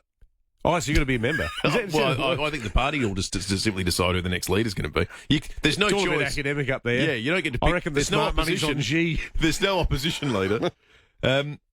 Rex Patrick might be in the intriguing position of having to choose between being a senator for South Australia and the Lord Mayor of Adelaide. Yeah. I've just been told by Frank Pangello's office, Frank Pangello, actually, he introduced a bill making Australian citizenship compulsory for local government voting, passed the Legislative Council last week. Well, that's a no-brainer. I mean, that's a case of legislation not keeping up with the reality. We have a huge industry in South Australia now, which is international students. Brings a lot of money. It funds the university and tertiary education sector. That's all great, but the legislation simply hasn't caught up with what the reality of living in Adelaide at the moment is. I'm not going full tinfoil hat on this, but there were actually quite serious suggestions that the Chinese consulate in Joslin played some role in personnel. Well, it's a big building, isn't it? Yeah. What's going on I suppose there? they got nothing else to do with their time. And you knew it was an anomalous result when suddenly more people signed up to vote in the local government election, didn't you? It's not something Australians typically tend to do. Yeah, exactly. Let's check traffic thanks to Corporate Clean Property Services. They're referred for a reason, because after all, they don't cut corners, they clean them. Thanks, Will. Delays clearing from that earlier smash at Karata Park, Anzac Highway to the shopping centre. We are getting busy at the moment. Main North Road at Enfield. A little bit slow with traffic Poodle on the Porter Expressway at Port Adelaide, and speeds at 40 for works at Highgate Cross Road near Hampstead Avenue. Cameras Langman Grove, Felixstowe and 6th Avenue at Joslin. Guzmani Gomez brekkie is the best thing on the menu, serving until 10:30am. Grab a $5 brekkie burrito and coffee, only at GYG Greenacres, only till Friday. Adelaide's most accurate traffic on 5AA. The 5AA Sports Show. Rowie and Timmy G. Crows. I said, did I not? They need to announce themselves. And I think they did. Now, albeit against Essendon. And I did say the combined combination of the Crows win and the Port win will be over 120 points. You did. It was 133. 133. No, it's over. The 5AA Sports Show. Timmy, I call that all due credit to myself. Weekdays from 4 p.m. on 5AA. Always Adelaide. At Mawson Lakes Volkswagen, choosing your new Volkswagen is easy. They're clearing all 2024 plated Volkswagens. How good is this? You get free on-roads, free stamp duty, and 12 months worth of rego. All are ready for immediate delivery. And we have easy finance options and remember our next day servicing. Mawson Lakes Volkswagen's 2024 plate clearance. You'd better be quick. Salisbury Highway, just a short drive from the city. Hi, Daniel Tarley here, General Manager of Home. That's HAUME. Put simply, we buy homes. We don't charge fees, there's no advertising costs or commissions, none of that. We just make the process of selling your home easy. So if you're looking to downsize and have a home built before the 90s, We'll be able to help you save time, money and the effort it takes to sell. Thinking of downsizing? Visit home.com.au. That's haume.com.au. The most frustrating thing about having your car repaired after a collision can be the wait. Sometimes months. At Premier Panel Services, the wait is one thing you won't have to worry about. We've expanded our workshop and our highly skilled team. It means we're better equipped to deliver an outstanding outcome for you and your car. RAA and MTA approved, Premier Panel Services work with most insurance companies. So ask for Premier Panel Services and get back on the road sooner. Want to stay living at home as independently as possible? That can come with risks, like falling, especially if you're by yourself. A Vital Call personal alarm can bring peace of mind that rapid response is always there for urgent help. 24 hours a day, 365 days a year. Before anything happens, get a Vital Call personal alarm. You might even be eligible for a free one. Call 1300 Vital Call now. The new Subway Signature Philly-style 3-cheese steak with tender, juicy steak and triple cheesy, melty goodness. It's your shortcut to Tasty Town. Sounds sublime. Rosanna Mangiarelli here from 7 News. Join me and Will Goodings for Adelaide's leading news hour, 7 News, tonight at 6 o'clock. The Hyundai Keys to Summer event ends soon. Unlock offers now. Visit Hyundai.com.au. David Penberthy and Will Goodings, 5AA Breakfast. 22 minutes after 8. Let's head out on the road and check in again with our own Jade Robran. Morning again to you, Jade. Good morning, gents. Now, driving around this morning, I noticed a massive difference in petrol prices. I've seen anything from $1.60 to nearly $1.90. Thank goodness we're still under that $2 mark, but the discrepancy out there is wild. Here's a snapshot, okay? So, unleaded, Hackney Road, Hackney, $1.59. On the Parade, Norwood, jumps up to $1.75. Down south, the most expensive we can see across a whole of Adelaide is $1.89 at the Iron Pole in Noarlunga Downs on Goldsmith Drive. Then it's $1.85 at the Ampol O'Halloran Hill on Main South Road. But then down the road at the Caltex at Hallett Cove, it is $1.59. So where is the consistency here? It is very odd. But up north, it's $1.84 at the Caltex in Parafield Gardens on Salisbury Highway. And then just a stone's throw away at the OTR Parabanks on Salisbury Highway, it's $1.59. Up in the hills, the Adelaide Hills, they're often a tad more expensive than the Adelaide Plains. This morning, it's $1.89 in Mount Barker and $1.85 in Littlehampton. Lots of servos are sitting in the $1.60 and $1.70 range, as I said. So if you do see them, pull on in and fill her up. But next things to potentially impact the petrol cycle, of course, Gather Round is only a few weeks away, and with the influx of tourists and people driving over from Melbourne, and then, of course, Easter just a few days after that, and school holidays, you would expect that they will say, oh, the cycle's at its peak then, and we'll all get stung, no doubt. But I stopped and asked a few people at the Bowser about their filling up habits, and here is what they had to say. Dennis, before you filled up today, did you pay any attention to how much petrol cost? Yes. Are you finding it on a little bit of a more expensive side, or are you noticing that the prices are varying a lot? They are varying a lot, yes. But it is certainly expensive. So did you go all the way to the top, or just a tiny bit before, and you can scoot around and find somewhere cheaper? I will be finding somewhere cheaper. No, I did not go all the way to the top. Nicole, when you fill up, do you pay any attention to the cost of petrol? Yeah, I do. Did you today? I did. I saw it 10 cents cheaper down the road, so I'm mad.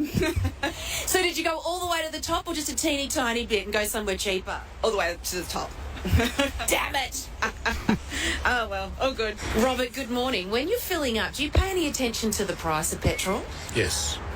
Did you today? Yes. And did you think it was on the more expensive side? Yes. Did you fill all the way up, or just a tiny bit? Enough to find somewhere else during my driving around Adelaide that is cheaper. And there are. It is a bit of an oddity, petrol, at the moment. So the oil barrel price, as we speak, just using West Texas crude as the benchmark, $69 a barrel now.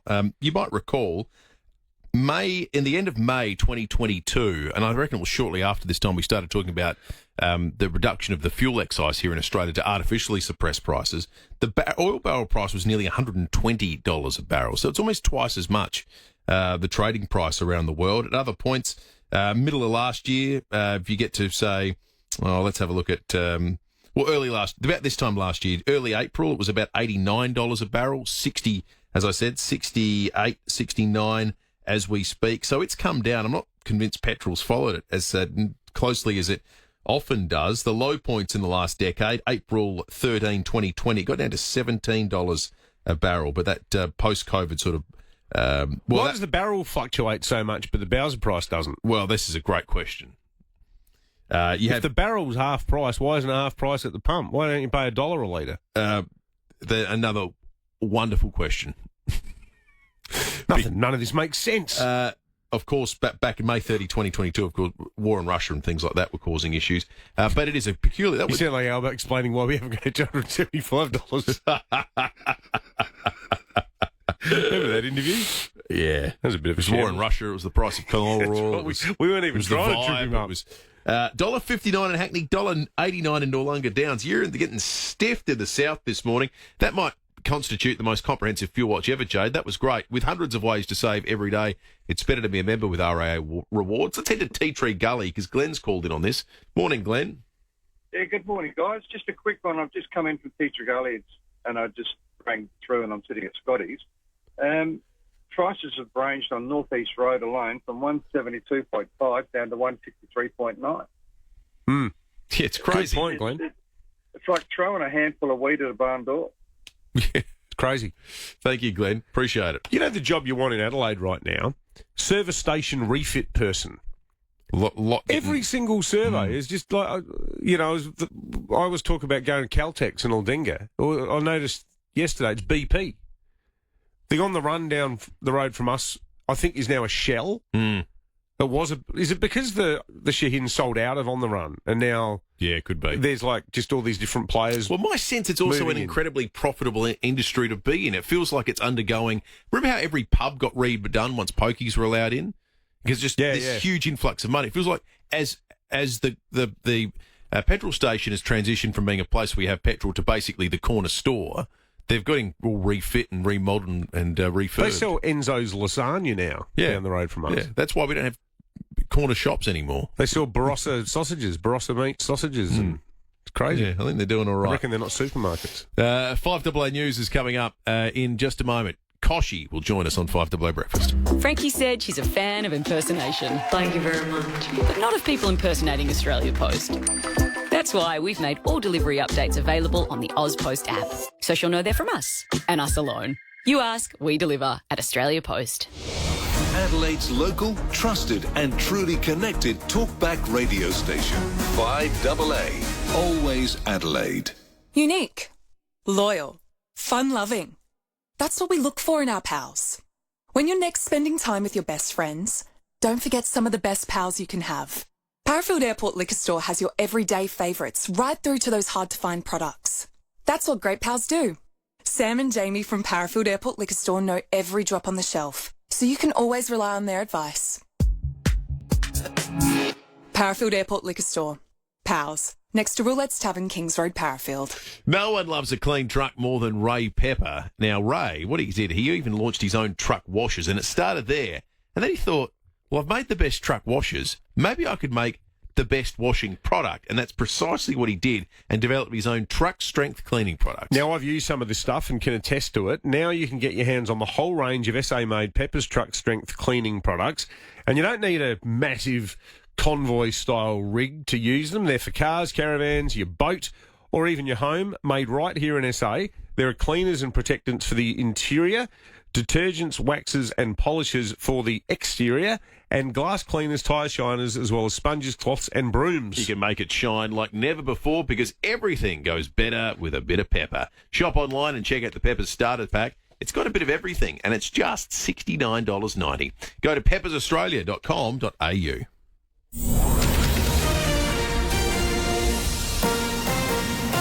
This is 5AA News. Always Adelaide. Sunny 31 for Adelaide today with the 8:30 news. I'm Matthew Pantelis. Physio Extra offers Locomat and Armio robotic technology services at their Marion and Eastwood clinics. PhysioExtra.com. A microalgae killing fish off the Fleurieu Peninsula has been identified.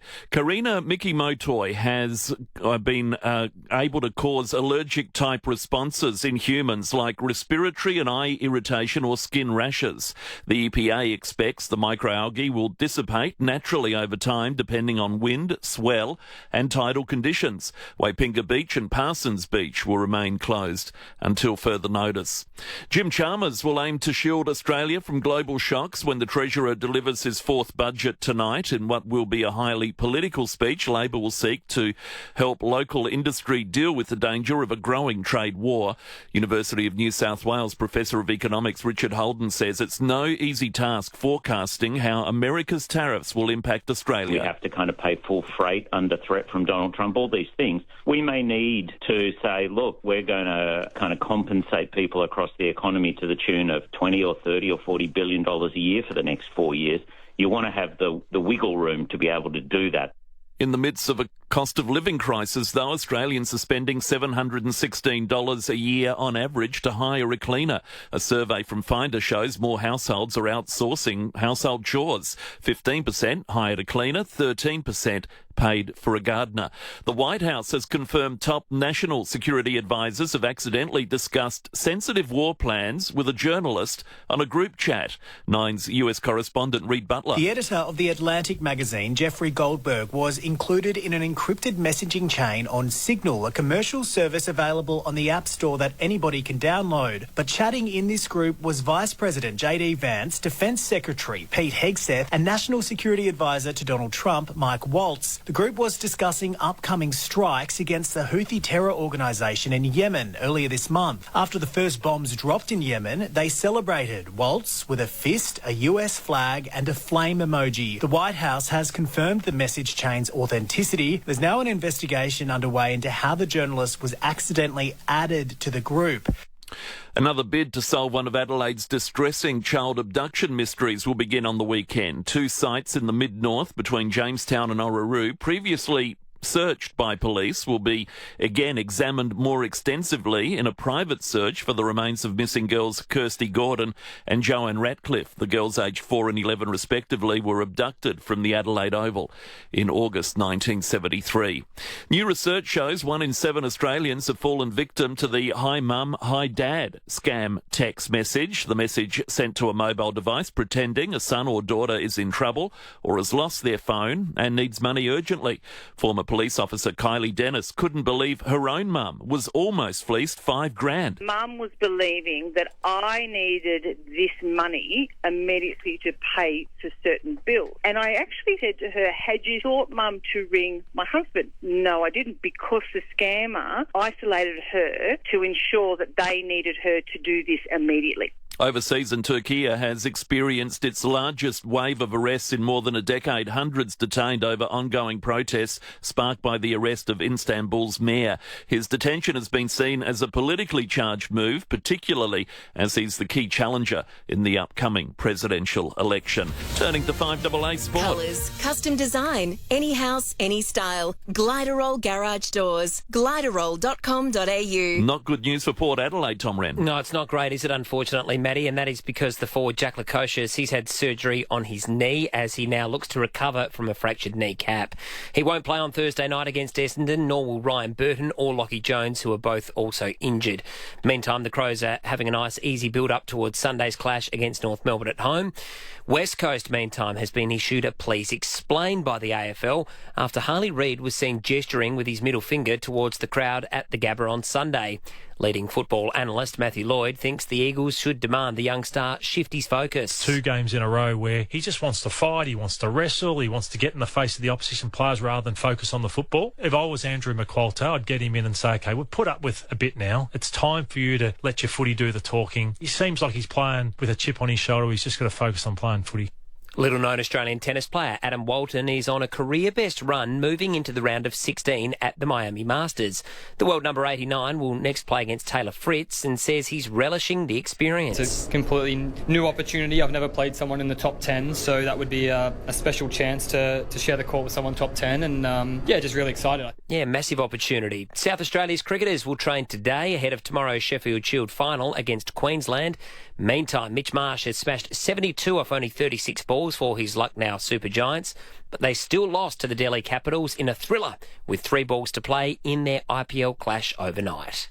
And that's the 5AA Sport. Now 5AA's traffic. Keyser Physiotherapy, Rehabilitation and Strength Training. Build strength with precision at Keyser Norwood. Delays clearing from that earlier smash at Karata Park, Anzac Highway to the shopping centre. A little bit slow for works at Riverlea Park, Port Wakefield Road near Carmelo Road. Sluggish at Fulham, Henley Beach Road near Chippendale Avenue. It speeds at 40 in the Parklands for works this morning. Green Hill Road near Peacock Road. Early morning camera, Seaford Road, Seaford and Shakespeare Avenue at McGill. With over $735 million in today's USA Power Lotto. Get more zeros in your life with Australia's own lotteryoffice.com.au. Hurry, draw closes in less than 3 hours. Adelaide's most accurate traffic on 5AA. 5AA's forecast. Switch and save on service and repairs. Call 1300 Automasters. Sunny days for Adelaide. 31 today, 32 tomorrow and Thursday, 33 on Friday. Right now, 16. 5AA, always Adelaide. Are you contemplating aged care for yourself or loved one? Are you not sure where to start? Are you RCR ready? RCR Financial will give you the confidence to make informed decisions, to understand the options, the costs, and how it will impact things like estates and pensions. RCR Financial will take the stress out of your aged care decisions. Are you ready to take the next step? Search for RCR Financial today or see us on the parade, Norwood. The passing of someone close places unique stress on family and friends. At this time, Farrell and O'Neill Funerals are here to provide reassurance and peace of mind. Farrell and O'Neill offer creative guidance and advice to tailor a service that best honours your loved one. Whether a large gathering or a small, intimate service, Farrell and O'Neill share their generations of experience in tailoring a unique and meaningful farewell. Proudly SA family-owned and operated, because it's personal. The Hyundai Keys to Summer event ends soon. Unlock offers now. Visit Hyundai.com.au. David Penberthy and Will Goodings, 5AA Breakfast. 22 minutes to 9. Hoping to speak with David Koch very shortly on 5AA Breakfast, and also Inspector Josh Hines from the Sapole Far North Local Service Area, who was a part of the rescue operation that managed to find, and that was the first challenge, and then retrieve that group of missing people, 4 of them, including a 6-year-old boy that was stranded in the far north as a result of floodwaters. We're just having a little trouble with our phone at the moment, so we won't be able to get to them just yet. Plenty of time for your text, though, on the Police Home Care text line. And a good morning, too. I'm not sure if this is typically what they do, David, when people get off the cruise ships, whether they tune to 5AA. If they don't, they should. They do. But good morning to those on the Crown Princess that's just arrived from Outer Harbour. 3,674 people on board, part of a 28-night cruise around Australia. You get to see the sights, and they're going to be seeing the sights here in Adelaide for a day. So they'll get to come into town or, do whatever they want. What would you do if you were in Adelaide just for today? Just literally for one day. The 25th of March, 2 day. What are you going to do? What are you going to see? Well, if I landed at Outer Harbour, I reckon I'd see if I could go and play 9 holes at the North Haven Golf Course. Oh, yeah. And then maybe go into Port Adelaide, get some tacos at La Popular Taqueria, which is the best. You keep in the area. You don't need to travel into the city. I wouldn't come into town. There's plenty to do in Port Adelaide. That place, La Popular Taqueria, it's owned by a rigidage lady from Mexico City who has her own tortilla machine. So you get you walk in the smell of the corn. Oh, it's not alone though in Port Adelaide. Low and Slow. I've never been there. Oh, you haven't lived. Yeah, everyone raves about that joint. So good. A lot of good stuff to do in the port. I want to go to the old big shed that has become a little. What's it called?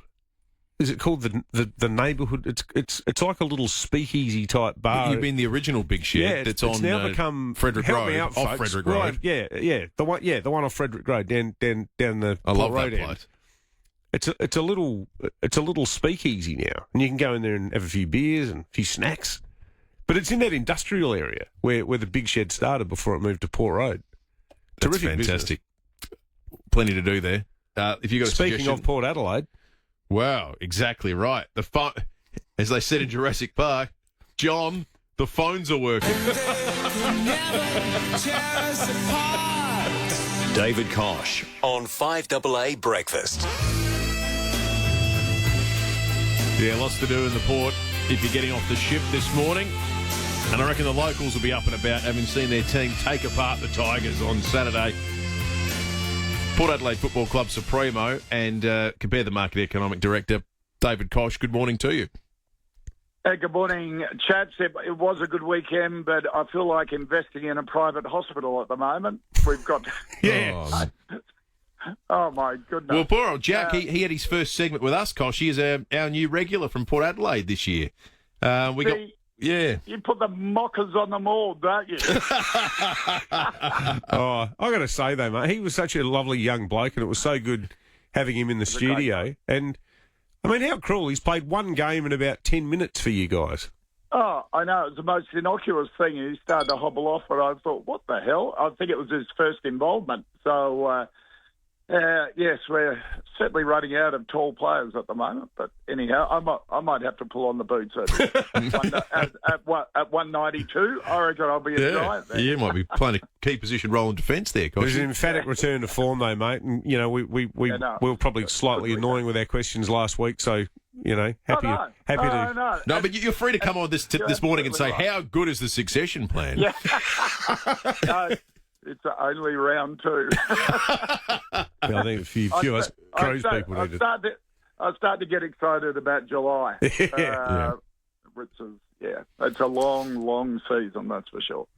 Koshy, Federal Budget Day today. We thought it'd be good to get you on ahead of the budget. And, well, you know, there's some sparse details have come out about what's in it. But wanted to get a sense from you, for our listeners, that maybe they watch it every year, maybe they never watch it, maybe they're interested in tuning in and having a look tonight or just reading the coverage afterwards.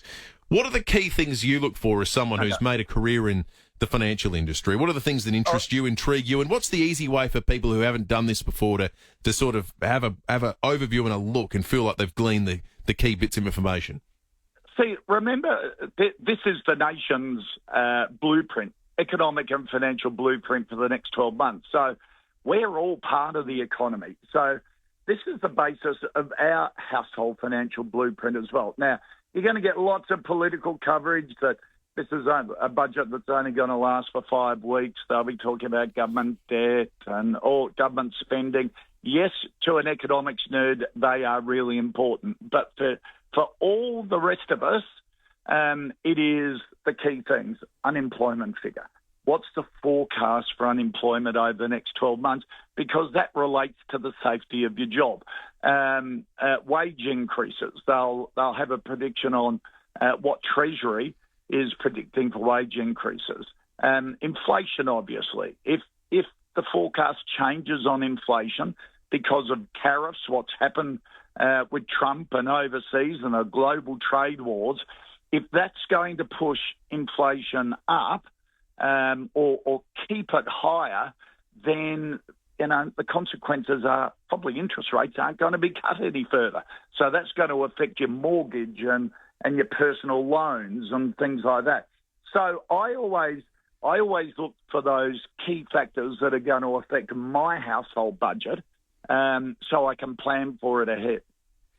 Does it worry you, the size of the debt, Koshy? I mean, it's just Labor's trying to spin it as some sort of positive that it's not $1 trillion. Well, it's $940 billion.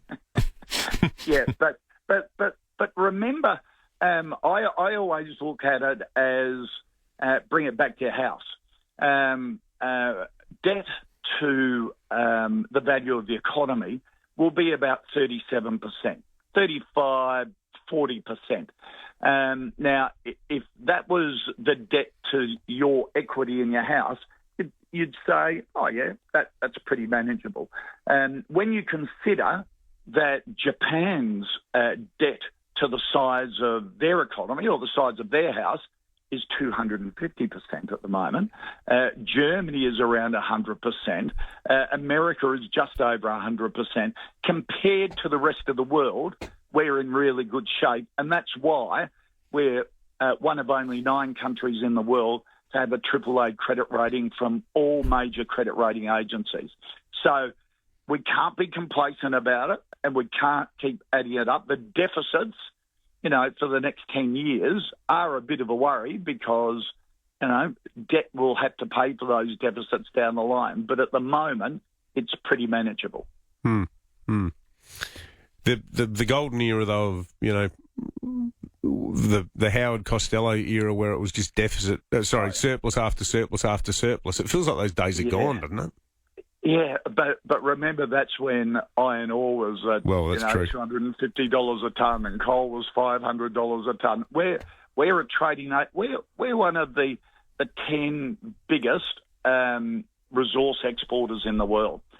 So everything depends on those resources. That's where the government makes all its money, and often they use that as a slush fund within the budget because they underestimate the price of commodities for the year ahead. So they've got a bit of a slush fund up their sleeve that they can call on or make themselves look good. But iron ore's down around 100, has been dipping below that at times over the last 12 months. Coal is a bit down. It's the bottom of the commodity cycle, so that's really affecting budgets. Having said that, the personal income tax take of the government is close to a record high. So you and I are paying for it because inflation over the last couple of years has put us all into higher tax brackets. So bracket creep has really worked its magic on the income side.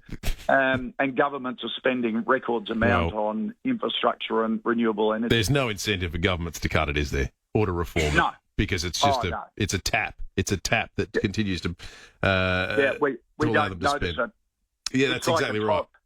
It's like a toll on a motorway. You just hear the beep. You don't realise it's going straight to your credit card. Do you think there's a chance, because you said that this is a budget that might not last 5 weeks, and that'll be some of the narrative around it. Is there a chance that it's a budget that won't look the same in 8 days? Because that's Trump's Liberation Day, and you just painted a picture of Australia as this export economy and resource-rich economy. Some of those inputs into the economy could look very different in just over a week's time, couldn't they? Oh, exactly right. And I'm looking forward to see, because the government or Treasury that does most of this, the budget papers, they put in a risk profile of the year ahead and highlight the major risks. And it'd be really interesting to have a look at that and read that on their take of tariffs. Remembering in the overall scheme of things, the biggest casualty of Donald Trump's tariff war is America, would you believe? Yeah, totally. That's the weird thing, because he's based his argument all on a lie by saying, we're going to impose tariffs because the exporting country pays for the tariffs. Well, no, the American consumer pays for the tariffs in terms of higher prices. So it's sort of crazy economic logic. Well, it was great advice for our listeners watching the budget tonight and making it relate to your personal home budget. Koshi, we appreciate your insights as always, and we'll have plenty to dissect next week when you join us on 5AA Breakfast. Thank you for your time. Good on you guys. Have a good week. All right. You too, Dave. We're going to take a break. We'll check traffic, and on the other just side quickly, of it, it's the Woodshed. The Woodshed, thanks to that's Nick what it's called. Other people the Woodshed. The Woodshed. Sounds excellent. We're going to take a break. We'll check traffic on the other side of it. Really looking forward to chatting with Inspector Josh Hines, who's part of the rescue operation for this family that was stranded in the far northern part of South Australia. That's next. First, traffic, thanks to Corporate Clean Property Services. They're referred for a reason, after all. They don't cut corners. They clean them. Thanks to Willard Salisbury Heights, a crash, Main North Road near Carrisbrook Park. Crafers, a breakdown on the freeway up track just before the Crafers turn off. And Karata Park delays clearing from an earlier crash. Anzac Highway to the shopping centre. That's heading inbound. Cameras, Briar Road, Felixstowe and 6th Avenue at Jocelyn. We had over $735 million in today's USA Power Lotto. Keep more zeros in your life with Australia's own lotteryoffice.com.au. Hurry, draw closes in less than 3 hours. Adelaide's most accurate traffic on 5AA. Rowie and I are at a local restaurant who have invested in the magnificently sleek and reliable Vulcan doors. Rowie, could you step outside for a moment, please? No, why is it always me outside? Thank you. Vulcan doors offer automatic pedestrian doors as well as highly secure industrial roller doors and shutters. Oi, Jimmy! So keep out the heat as well as the pests that come with it. Turbo, when are you going to let me back in? Vulcan doors. Jimmy! Separate yourself from the rest, literally. Oi! 5AA's Tech Talk with your host, Adelaide tech guy Richard Pascoe. Thanks to Harvey Norman Computers. Harvey Norman is bringing the heat with massive savings on HP and Asus laptops. For a limited time, you can save up to 20%. Yes, 20%. Need a lightweight, reliable laptop for work or study? The HP 14S with 8 gig of RAM is now just $598, saving you $130. For power users, the Asus VivoBook 15 with a huge 1 terabyte of storage is now $888. That's over $300 off. Or step up to serious performance with the HP Intel Core Ultra 5 laptop boasting 16 gig of RAM, a steal at $1,098, saving you $600. Harvey Norman delivers the best brands, the best range, and the best prices guaranteed. Don't miss out on these tech bargains. Shop now. Terms and conditions apply. Check out this great offer at a Harvey Norman store near you.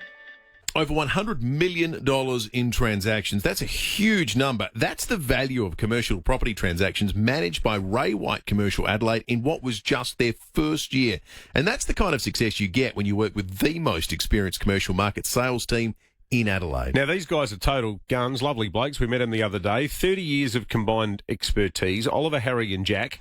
They're Adelaide's best-in-class commercial specialists, and they've mastered the art of helping property owners achieve the best price across every asset type. And that can mean commercial office, industrial warehouses, retail outlets, childcare centres, medical facilities or prime development sites. They have got you covered. Having local market knowledge with a strong national network of buyers looking to invest in SA, the team delivers results for everyone. Whether your property portfolio has 1 property or 10, RWC Adelaide can help you. So if you're looking to sell your commercial property for the best price and want a stress-free process, with Ray White Commercial Adelaide, you're in safe hands. Head to rwcadelaide.com today. There is care in simplicity. Our experienced team understand that keeping things simple and easy is the best approach. Visit simplicityfunerals.com.au or call us 24/7 to get started today. Simplicity Funerals. Easy, respectful, simple.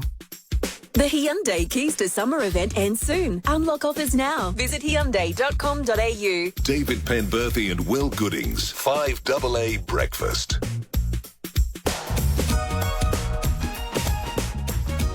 Seven minutes to 9. We spoke yesterday with, we set ourselves the challenge of how close can we get to the rescue that's going to be affected in the far north of the state. Had a wonderful chat with the local publican at Mount Dare about the kind of strife locals get themselves into and tourists more often get themselves into. Subsequent to that chat, police rescued 4 people, including a 6-year-old boy that was stranded by floodwaters. The group included a 40-year-old man, a 21-year-old man, and a 36-year-old woman. They left their vehicle, and that made the search a little bit more problematic. So there were 2 components of this. They had to be found, first and foremost, once they were reported missing, and then they needed to be rescued. That whole process was overseen by our next guest, Inspector Josh Hines from the Far North Local Service area. They're based at Port Augusta, but I tell you what, Inspector, the area that you coordinate is probably about as big as anyone's on planet Earth. And good morning to you. Good morning, Dave. Good morning, Will. Yeah, it's a large area. It's bigger than a lot of European countries. So you're based in Port Augusta, but you've still got responsibility for this area, even though it's a good 15 hours drive away from where you are, Josh? Yeah, it's fair to say. Yeah, so the Far North Local Service area, our headquarters is in Port Augusta, but we go the whole way up to the Northern Territory border and then up to the northeast, up to the Queensland border. So we've got a fair backyard that we're responsible for, with a lot of travel that occurs within the local service area as well. You must use light aircraft for a lot of it, do you? We do use the police plane to transport people up to and from the AP Wirelands, and on operations that require immediate transport, we'll utilise the plane. But quite often it's done the old-fashioned way by road, and wow. You get the job done. So what were some of the challenges you guys faced in first finding these guys and then managing to get to them and get them out? Because it took place over a couple of days, didn't it? Yeah, absolutely. We became aware that this group were missing at about 4 o'clock on Saturday afternoon, and the information we had is they'd taken off about 24 hours earlier to do the 5-hour drive. So the first challenge was the area that we knew they were travelling between Oodnadatta and Fink is about 500 kilometres, so it's a big area to search. And coupled by that, with all the rain we'd had in the days leading up to that, we had no way of getting vehicles out to that location because all the tracks were closed. So it became an aerial-only search for us. Wow. How many officers were involved in it all up, Josh?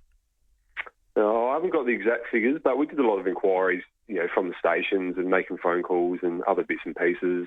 We utilised the Australian Maritime Safety Authority. They sent their Challenger jet over to support, so obviously they had involvement in this operation as well as the expertise of field search controllers from our Star Group based back in Adelaide. They supported the operation with their expert knowledge. What's mobile reception like out there? Non-existent. Yeah. Obviously, the regional towns like Oodnadatta's got phone coverage, depending on which carrier you're with. But once you sort of venture not too far out of those communities and those towns, it's pretty much satellite phone only. So you had to drop them a satellite phone, didn't you? And I guess people listening will wonder why the process was give them the phone one day and then come back and get them the next. What prevented you from getting them in the first instance? Yeah, so that, as I mentioned, we had support from the Australian Maritime Safety Authority with their search and rescue jet, which flew from the East Coast. So they were the ones that actually located the missing vehicle, and then shortly after that, the missing group. And they have a capability where they can deploy a care package from their aircraft. Right, I see. Which included the phone.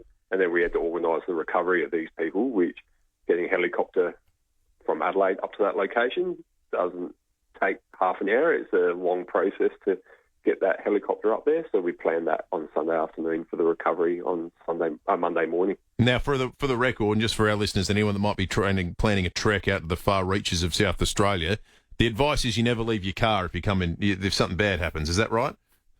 Yeah, generally we say you stay with your car. The car provides you some shelter unless the car is in a position that's going to create more danger for you. However, there's lots of footage of this search out on mainstream media, and I'm sure you've probably seen it. The people are a lot harder to detect from the air, whereas the car is a lot easier to detect. So you stay with your car, a lot easier, more easily identifiable from the air, and it just helps us with recovering missing people out in the outback. Hey, Josh, random question without notice. You mentioned doing a bit of work in the AP lands before. Do the coppers still have to use that red shed when you're in Freegon as the police station? Well, funny you mentioned that, we've actually just about to have handover of a new police building in Freegon. So oh, really?